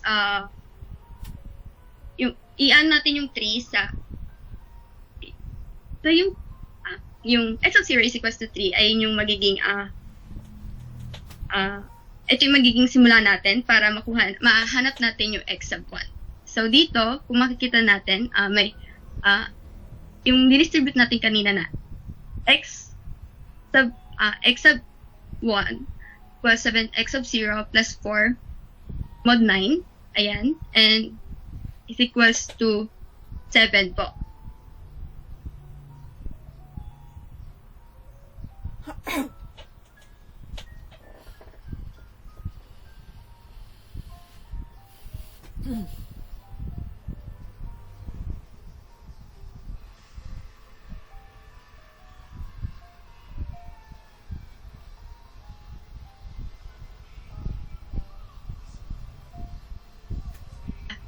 Double plus 4 mod 9 is equals to magiging 7 times 7 na siya plus 4 which is 53 and mod 9 magiging 8 siya. So continuous lang siyang magiging ganun hanggang sa matapos tayo hanggang mapunta tayo sa x sub 9 at naging ano siya. Which is yung kaya siya x sub 9 is ang natin ay ang modulus natin is 9. So ayun. Then so, yung para sequence niya, para siyang exponent, yung modulo, no? So, continuous siya hanggang dun sa isinet na 9. Ayan, nakalagay 9. So, dire-diretso hanggang sa matapos yun, no? Yun yung sequence niya, no? Yan yung ano niya. Okay, sige, diretso. So, because x sub 9 is equals to x sub 0, and because each term depends only on the previous term, we see that the sequence is 3, 7, 8, 6, 1, 2, 0, 4, 5. Uulit din siya ulit. Balik tayo doon sa x sub 0 maging 3, 7, 8, 6, 1 hanggang sa ayun. Continuous lang siya. Maging continuous lang siya. So, bale, ayun po yung para sa ating to the random numbers. So, as you can see, it's not necessarily random, no? Kasi meron siyang isinet na hanggang 9, no? Yun yung sequence na susundin niya. Pagka nasunod niya na yung sequence ng 9, then, wala lang, sinabi niya lang na random, no? Ayan. Okay, sige, diretso. For the check digits, it is used to check for errors in digit strings. Yeah. It is common technique for detecting errors in such strings to add an extra digit at the end of the string. So, for example is, meron tayo ditong yung isa sa mga commonly na ginagamit na ano po is universal product codes. So, dito for example, meron tayong code na mula sa mula sa product. So, meron siyang given na number na 692-771-98116. So, let's check if this one is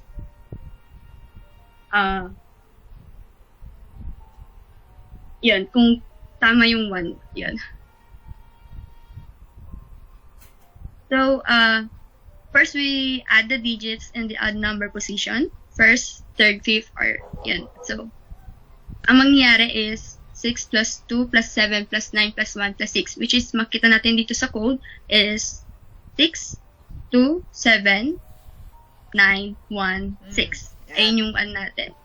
Yan, maganda example So, ko. Yan. So, 31, yung i-add natin yung nasa position ng odd number. So, magiging 31 siya. So, 31 times dito, times natin siya sa 3. And magiging equal siya sa 93. So, next naman is, add natin yung digit in the even number position. Kung titingnan natin sa code, magiging 9, yeah.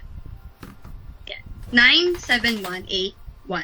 Which is equals, pag in-add natin siya, magiging equals to 26 siya. So, pag pinag-add natin yung dalawang result, magiging 119. So, para malaman natin, ma-check natin yung digit kung tama is, now what, dapat ay multiple of 10 siya. So, let's check. Let's check digit pa. So, 119 plus 1 is equals to 120. And it is multiple of 10. So, 1 is the check digit. And now, for now, the full UPC number is now 692771981161. That's all po. For the next reporter, Miss Rochelle.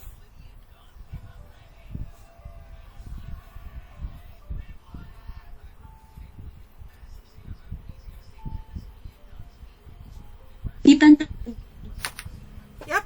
ba? Thank you po. So, good day everyone. I'm Rochelle, the last reporter of Group 2. Let's start. So before we discuss the cryptography used during the 1900s, let's read the glossary of terms first so that we will be familiarized with these terms later on para hindi mabombard tayo sa Technical information. terms. Yes po sa mga technical terms. So first, ito yung affine ciphers. Yung affine ciphers na to, gumagamit siya ng formula na A plus B mod M or GCDA 26 is equals to 1, which is this formula, hindi naman natin siya magagamit kasi yung isang example ng affine ciphers yung gagamitin natin specifically yung shift cipher, which uses a familiar formula but a different approach in cryptography. And sunod yung block ciphers. Ito, from the word itself, block, parang tinatransform niya yung words or yung set of words into block. Kunyari, meron kang isang word and ihahati-hatiin mo siya into 4 letters. Kunyari, ano ba pwede? Kunyari yung cryptanalysis. Isa-separate mo siya into 4 letters. Bali, sa upper part ng, mag-imagine mo na kayo ng box. Sa upper part, merong kailangan ng 4 na letters. Bali, sa upper part, yung CRYP, sunod, sa pangalawang line ng box na yon, yung TANA, and so on. So, madidiscuss naman mamaya. And next is yung cryptanalysis, yung process of recovering the plain text. Ayun, yung pag-analyze mo ng encrypted na data, i-decrypt mo yung data, and so on. Next yung cryptosystems, and 5 tuple where P is the set of plain text messages, C is the set of ciphered text messages. Ito naman, yung cryptosystems, nababanggit siya na term sa cryptography pero hindi natin siya magagamit sa discussion ngayon. And yung digital signatures, ito lang para ma-ensure ng recipient na yung encrypted message na natanggap niya ay galing sa authorized person or sa person na inaasahan niya na makuhaan ng encrypted message na yun. Kasi pwede ka lang mag-send ng random lang na messages na encrypted message. Tapos, akalain lang ng tao na yon na, baka kay ganito to. or something na baka prank lang tong encrypted message, kailangan ng digital signatures para alam niya na yung pinanggalingan ng message ay mapagkakatiwalaan or hindi lang siya niloloko lang. So, ito, next ay fully homomorphic encryption. Actually, itong fully homomorphic na to, meron na, sabi dun yung sa PDF ni Kenneth Rosen, wala pa daw nakakagawa. Pero nung nag-search ako, meron na na-develop ngayon. Pero hindi pa siya as in yung fully developed kasi complicated daw yung process na tong fully homomorphic na encryption. Ayun. And next, yung key exchange. Ito naman yung mga keys na ginagamit ng dalawang party para malaman nila kung paano ma-decrypt yung message na sinend nila sa isa't isa. Next, yung private key cryptography. Ayan, encryption where keys are public knowledge but decryption keys are kept secret.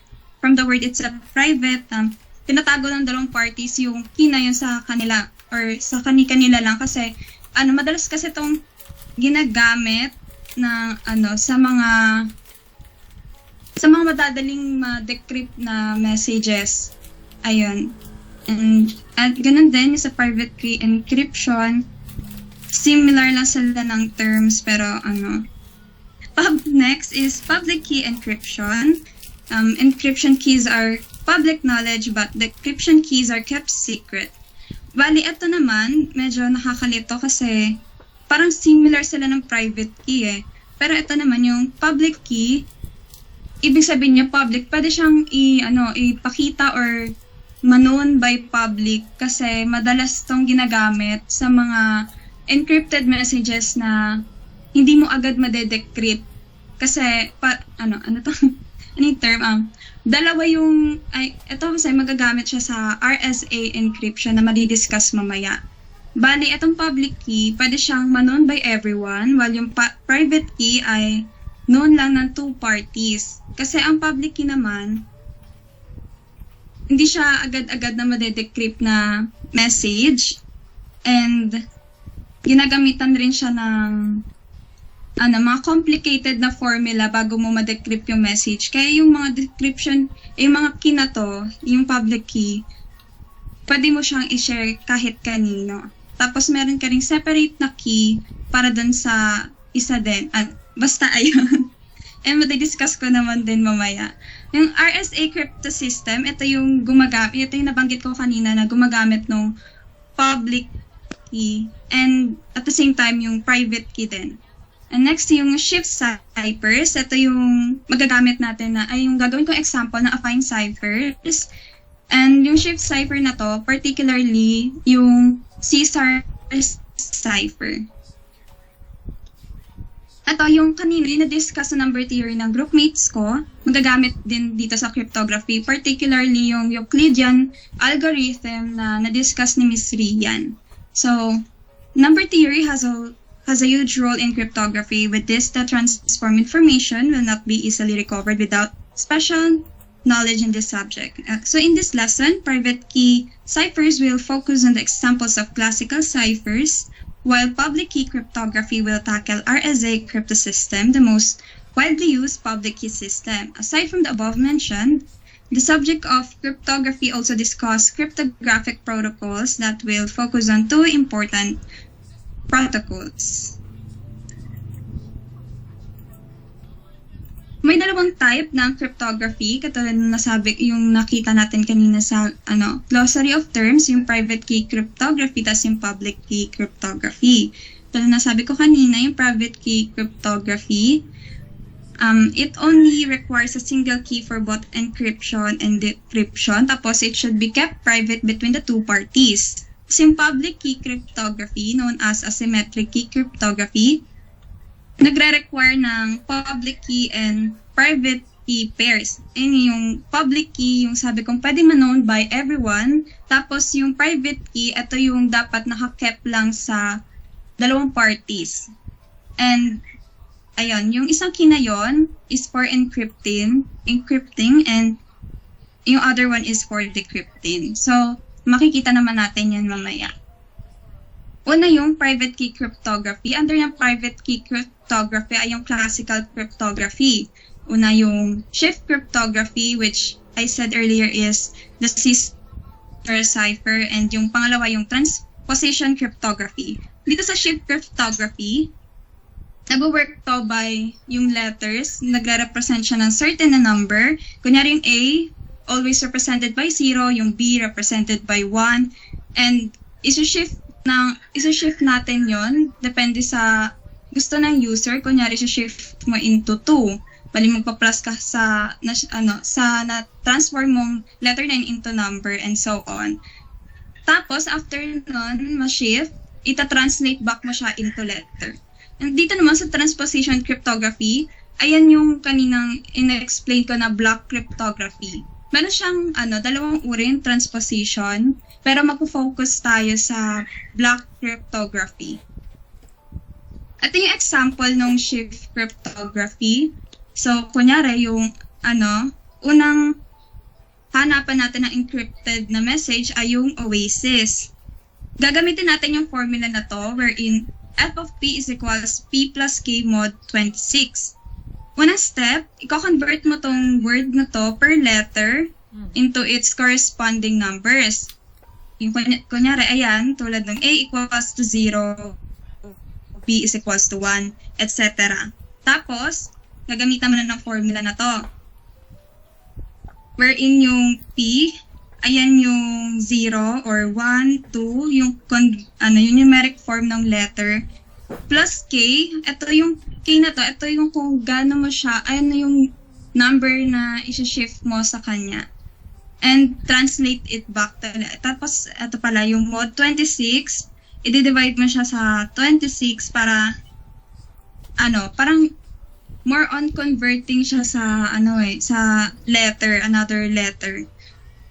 Tapos, translate it back to letters. Ayun. First step, ito, kinonvert natin sa numeric form yung per letter ng Oasis. Yung O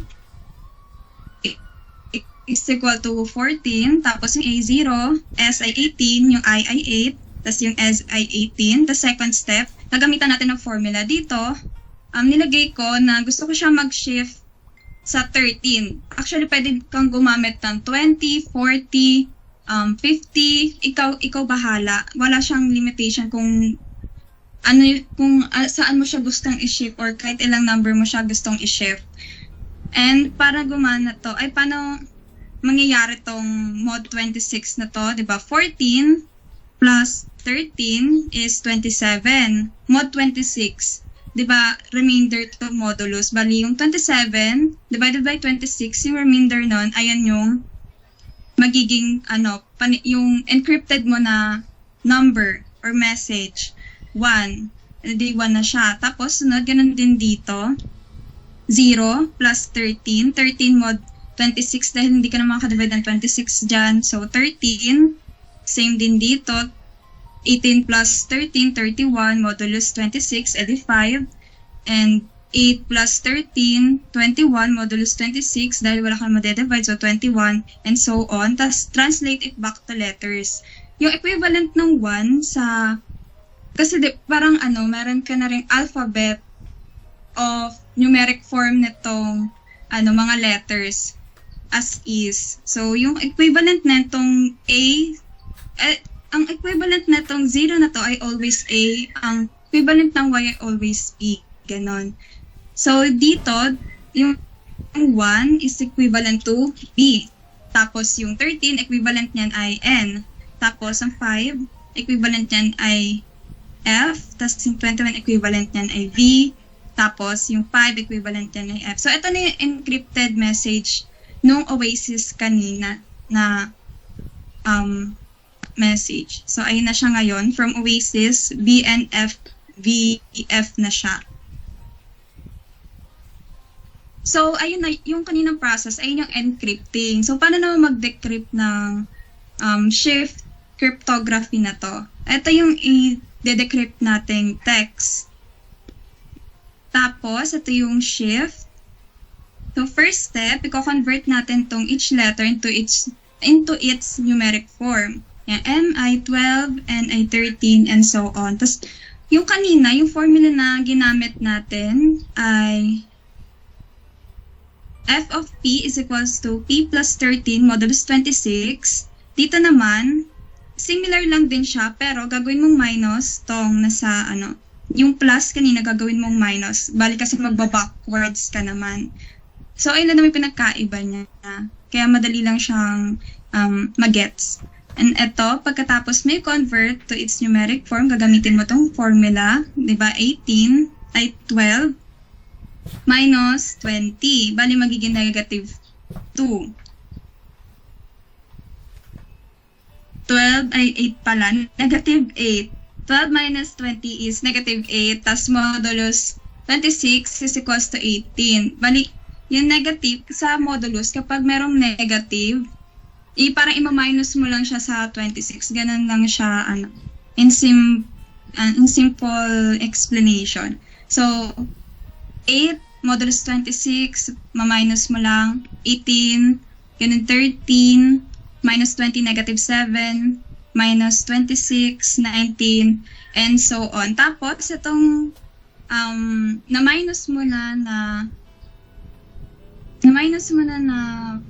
number, ita-translate mo siya sa letters. Tapos ito na siya, stop global warming, yung decrypted na message.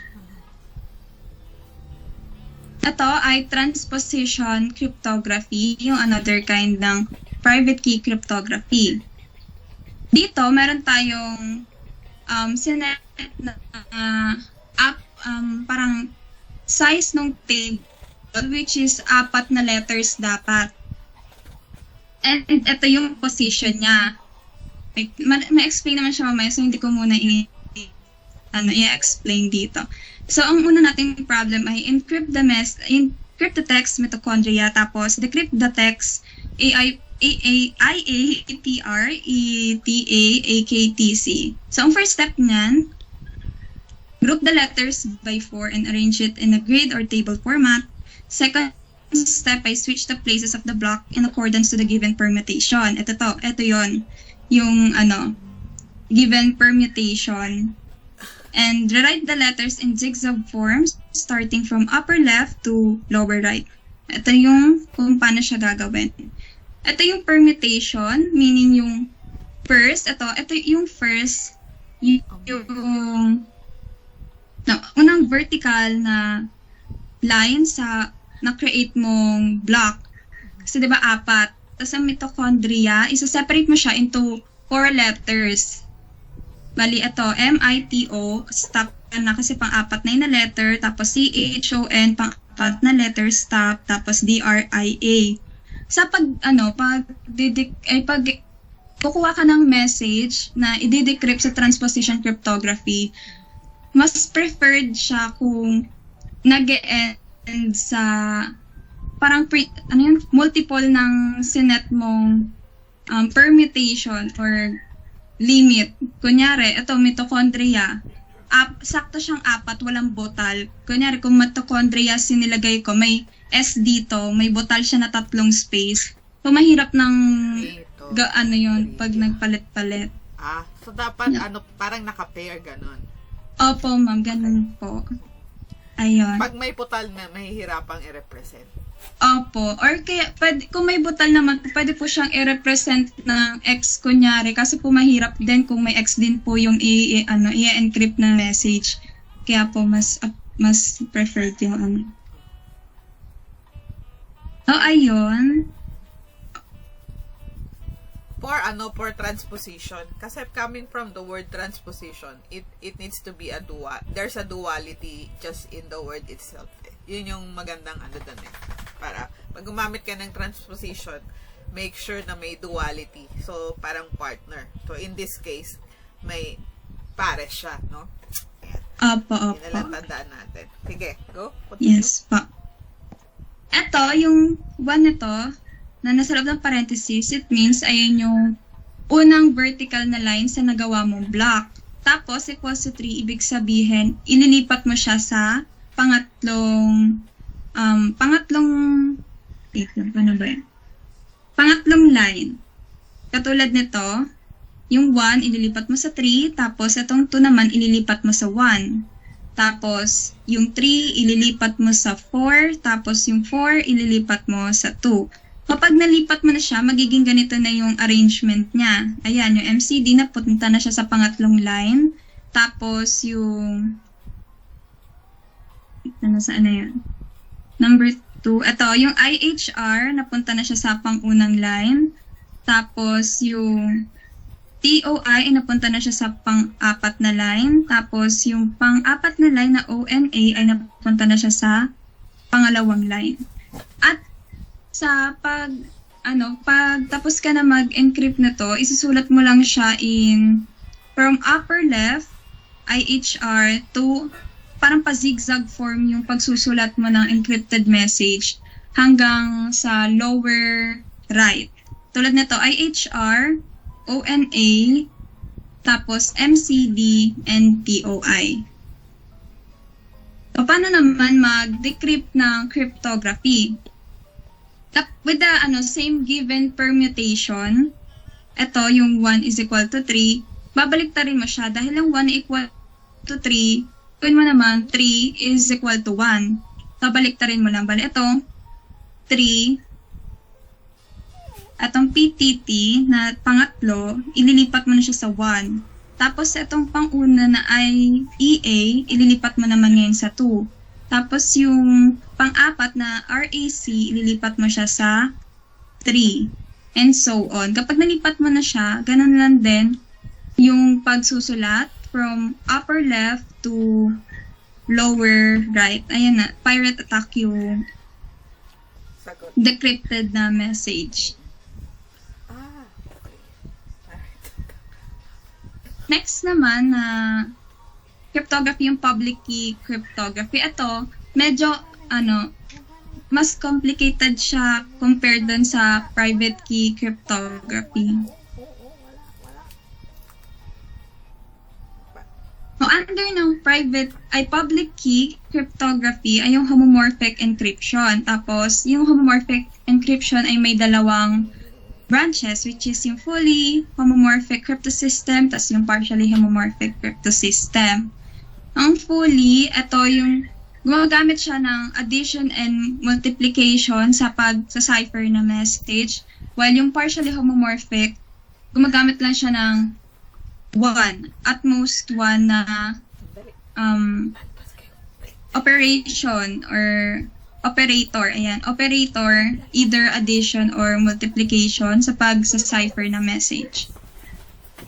Yung example natin ng partially homomorphic na to, dahil hindi natin i-discuss yung fully homomorphic, ay yung RSA. Tapos ito yung step sa pagka-calculate or pagka-create ng keys RSA. Yung first step, kakalculate mo muna yung RSA modulus, which is represented by the variable n. And para makalculate ng two random prime numbers. Actually, recommended dito ay mga larger integers, kunyari mga 45, 47, 100 plus, para mahirapan talaga mag-decrypt na message yung makakabasa nun. Pero dito, mababa lang muna kasi para mas mabilis siya i-explain at magets. Ayun. O yung dalawang random prime numbers ay yung 11 at yung Q. At sabi nga dito, i-multiply mo lang two selected prime numbers. So, 11 times 5 is 55. Ito na yon, and is equals to 55. And second, ay calculate yung Euler-Stoian function. So, ito yung formula sa Euler-Stoian function. P, yung unang random prime number kanina, tapos yung pangalawang random prime number kanina ay ma-minus mo sa 1. And 11 minus 1 is 10, 5 minus 1 is 4, tapos i-multiply mo lang, tapos ay na yung Euler-Stoian function mo na RSA, 40. And third step ay magsaselect ka ng value for public key. Tapos, mas mababa dapat siya doon sa nakalculate nating Euler-Stoian na RSA kanina, which is 40. Tapos, dapat co-prime. Yung co-prime naman na to, ito yung walang ibang divisor except sa 1. 1 lang talaga. Tulad ng 3, 7, 9, 11, 13, at 17. It's 17 itself, 13 itself lang yung factors niya. Ano yung sinelect natin dito? Pwede namang 3, 9, 11, 13, pero 7 na lang para mataas pero medyo mababa pa din. So, fourth step, calculating D using, etong D na to, ginamit siya na variable for decryption na key using the following equation. So, para makalculate itong D na to, gagamit tayo ng function na to. D of E is equal to 1 mod yung totient function na RSA, which is yung 40. Tapos yung E natin ay yung 7 na sinelect natin na mas lower dito sa totient function. Na ito na yung magiging substituted na equation. No, fourth step, ayun, continuation lang to. Ito yung mas mahaba kasi yung step nun. Ito, kinalculate natin yung 40 kanina. Wait, nasaan? Tinranspose natin yung 40 sa kaliwang side. Tapos, yung D of E sa kanan na side. And then, hindi pala. The 40, yung modulus, equals to 5 by 7 plus 5. Saan nakuha to? Kasi ang una, yung modulus, siya sa left side ng equation is equal, kukunan mo ng, para ka nagmumodulus din sa Euclidean algorithm. Bali, 40 is equal to yung 7 kanina, which is yung E na ginamit. Sa kukuhaan mo kung ilan yung 7 sa 40, bali, 5. Kaya 5 times 7 is, tapos yung remainder nun, which is yung 5. So, ayun na siya. Parang, nire-arrange mo yung equation, di ba? Kasi 5 times 7 is 35 plus 5 is equals to 40. Parang nire-arrange mo siya, pero in a different way, following the Euclidean algorithm. Sunod niyan, yung 7 naman na to, nakuha natin galing sa sinelect nating public key kanina, siya naman yung ilalagay mo ngayon sa left side ng equation. Tapos, kukunin mo naman yung sa remainder. Hanapan mo naman, from the remainder, hanapan mo kung ilang 5 na yan, meron sa 7, which is 1, and yung remainder plus 2. Tapos, itong 5 na to na ginamit, na pinang-divide mo sa 7 kanina, ilalagay mo sa left side ng equation, tapos yung remainder, i-divide mo din sa 5, tapos yung remainder nun, nang dinivide mo, nalagay mo sa kanan na part, or plus 1, and we will stop at the non-zero remainder. Kasi kapag pinagpatuloy ito, paano malalaman na non-zero, nagsistop tayo doon. I-try natin pagpatuloy, na yung 2, ilalagay natin sa left side, is equal to 1. Ilang 1 ang meron sa 2? Edi 2. Plus 0. Ayun, doon na siya nag-0. So, before no, ng part na yon na magkakaroon ng 0 na remainder, doon na tayo mag-stop. Eto. So, ayun yun. Yung 5 equals to 2 times 2 plus 1. After nito, meron pa ulit na extended Euclidean algorithm. Ito naman, nakuha to from this, yung bago mag-non-zero na remainder sa Euclidean algorithm. Transpose mo lang yung 2 times 2 dito sa left side, tapos rearrange mo yung equation into 1 equals to 5 minus 2 times 2. Ang dito naman sa extended Euclidean algorithm, itong 2 na to, important siya sa kasi gagawin mo siya parang substitution. Tapos ito, makuha mo din yung isa-substitute mo dito sa Euclidean algorithm. Dito naman sa 2, paano nakuha tong 7 minus 1 times 5? Ganon din, katulad ng ginawa natin dito sa unang line, is itatranspose mo rin tong 1 times 5 sa kabilang side ng equation, tapos i-rearrange mo. Bali, ang magiging itsura niyan ay 2 equals to 7 minus 1 times 5. Ito yon. Dahil 2 is equal to 7 minus 1 times 5, ayun yung ilalagay mo sa 2. Ayun yung isa-substitute mo na value. Tapos, sinimplify lang to. Dinistribute yung 2. Dinistribute sa 7. Pero dito, hindi mo isi-simplify na as in 2 times 7, gagawin mo agad ng 14. Ipapanatilihin mo lang siya na naka-parentheses para simple lang yung form niya. And 2, distribute mo lang, negative 2 times negative 1 is positive 2. Sunod naman, dito, isi-simplify mo pa rin. Pinag-combine mo lang yung 5, tapos yung 2 times 5, kaya naging 3 times 5 na, and minus 2 and 7. Dito naman, magsa-substitute ka ulit.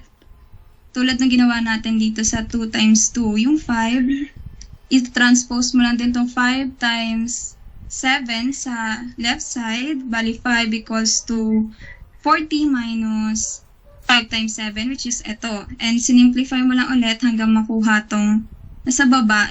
Paano mo pala malalaman na magsa-stop ka na kapag nakita mo na yung modulus na na-solve mo kanina, which is yung 40. So, ito yung mga terms. These are the two random prime numbers in case na nakalimutan na yung mga pinagagamit nating variables. Yung E, ayan, ibig sabihin nun, ayun yung encryption key. Tapos yung N, ayun yung na-solve nating modulus by multiplying 11 and 5. Tapos itong RSA totient modulus.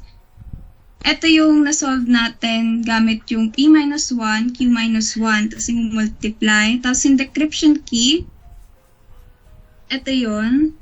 Wait lang, Rochelle. Nakataas ng kamay si Mika. Ay, okay. Hindi ko ba nakita. Ano yun? Ay, 10 na pala. Yes, Mika? Ma'am, time na po. Ay, time na pala.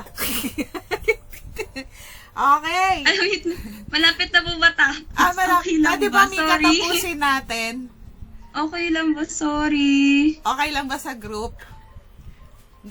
Ilang slide na lang yan? Ano na lang po. Wait lang po. 5 na lang po. Okay lang ba sa group yung 5? Parang mahaba pa ata yun. Okay lang daw. May nag-okay. Mabilis. Thank you. Okay, mabilis lang. I'm Mabilis sorry. lang. Mabilis. Bibilisan ka na as in. Okay, sige. So, kapag kapag mag-encrypt ka, gamit yung solve mong keys kanina, example, yung height, ito yung gagamitin nating formula. Yung M na to, ito yung equivalent ng H, I, at D, yung numeric form ng alphabet. Tapos, yung E, ito yung nasolve natin kanina na 7. Tapos, yung N, ayan yung nasolve na P times Q. So, ito magiging 7 raised to 7 mod 55. So, kapag pinindot nyo sa calculator, 28 yung lalabas, and so on. So, ito na siya. Unlike sa Caesar, di ba kino-convert niya sa alphabet? Ito hindi may ko-convert sa alphabet. Naka-number form lang siya. So, ayan, kapag i-decrypt mo naman tong message na to in number form, gagamit ka naman ng ganitong formula. Yung C, which is itong C, yung 28 to 42.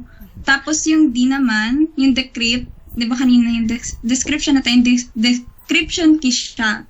So, ayun yung gagawin natin, exponent naman. Kanina yung E, yung exponent, ngayon yung D naman.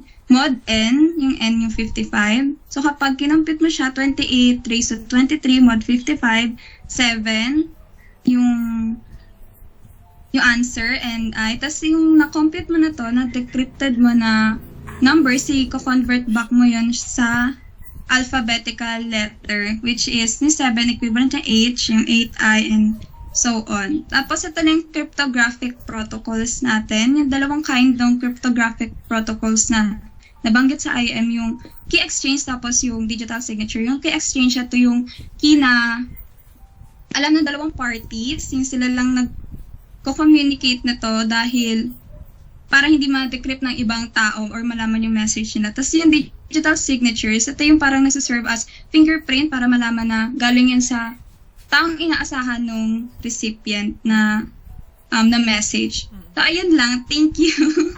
Okay. Yun lang pala. Lapit na palang na talagang matapos. Ayan. Ako, natuwa naman ako sa inyo group 2. Very good ang presentation, and then meron tayong no? So, tapos na kayo. So, sino na yung next na group natin? I-set up lang natin para ready na next meeting, no?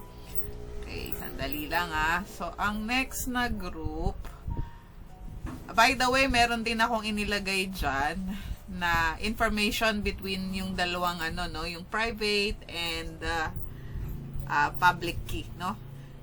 Naglagay ako ng link. Okay, so next group would be group 3. Ayan, ang topic nila is induction and recursion and counting, no?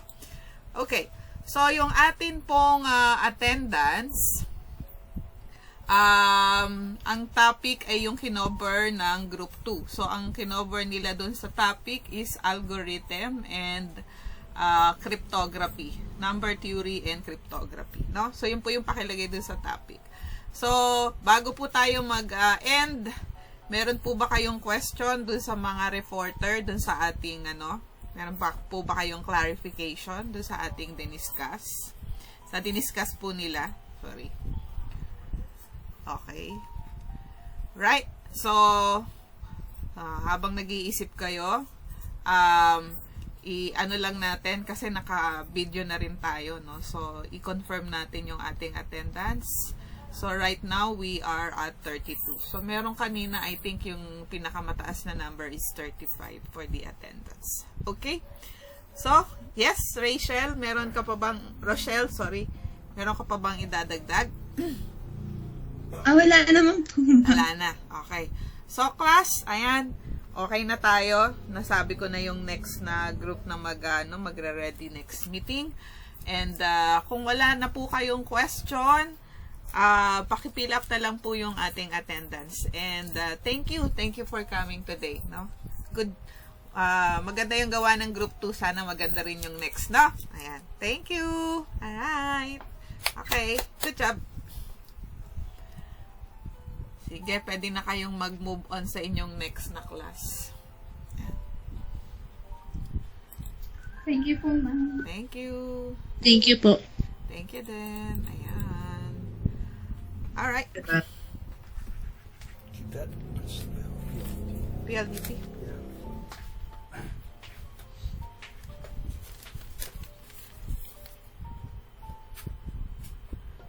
So you have already paid it? Yes. Okay. 699. Alright. Thank you then.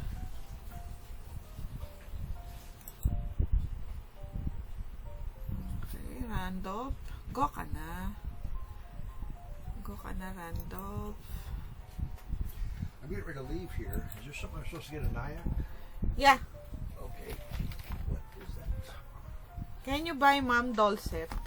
Okay. Dulce. What's that? Medicine? Yeah. Liquid drug?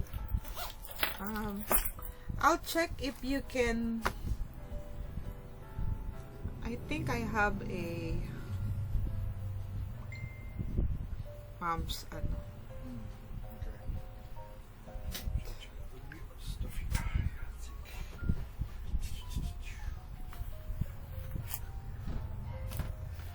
I think I have it here.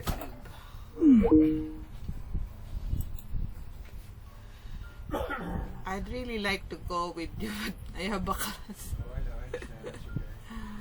No worries. So much for my class pictures.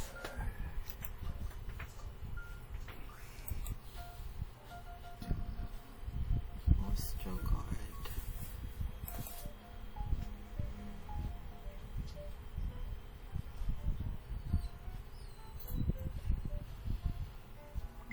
Somebody's crying outside.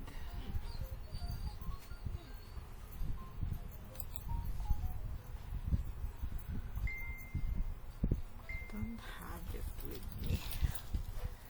Ito na lang.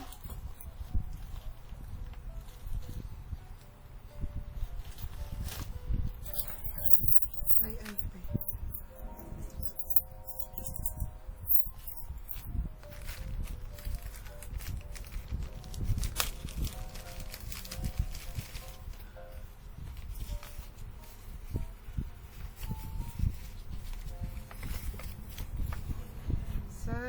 Focus. Osteogard. Eltroxin. This one.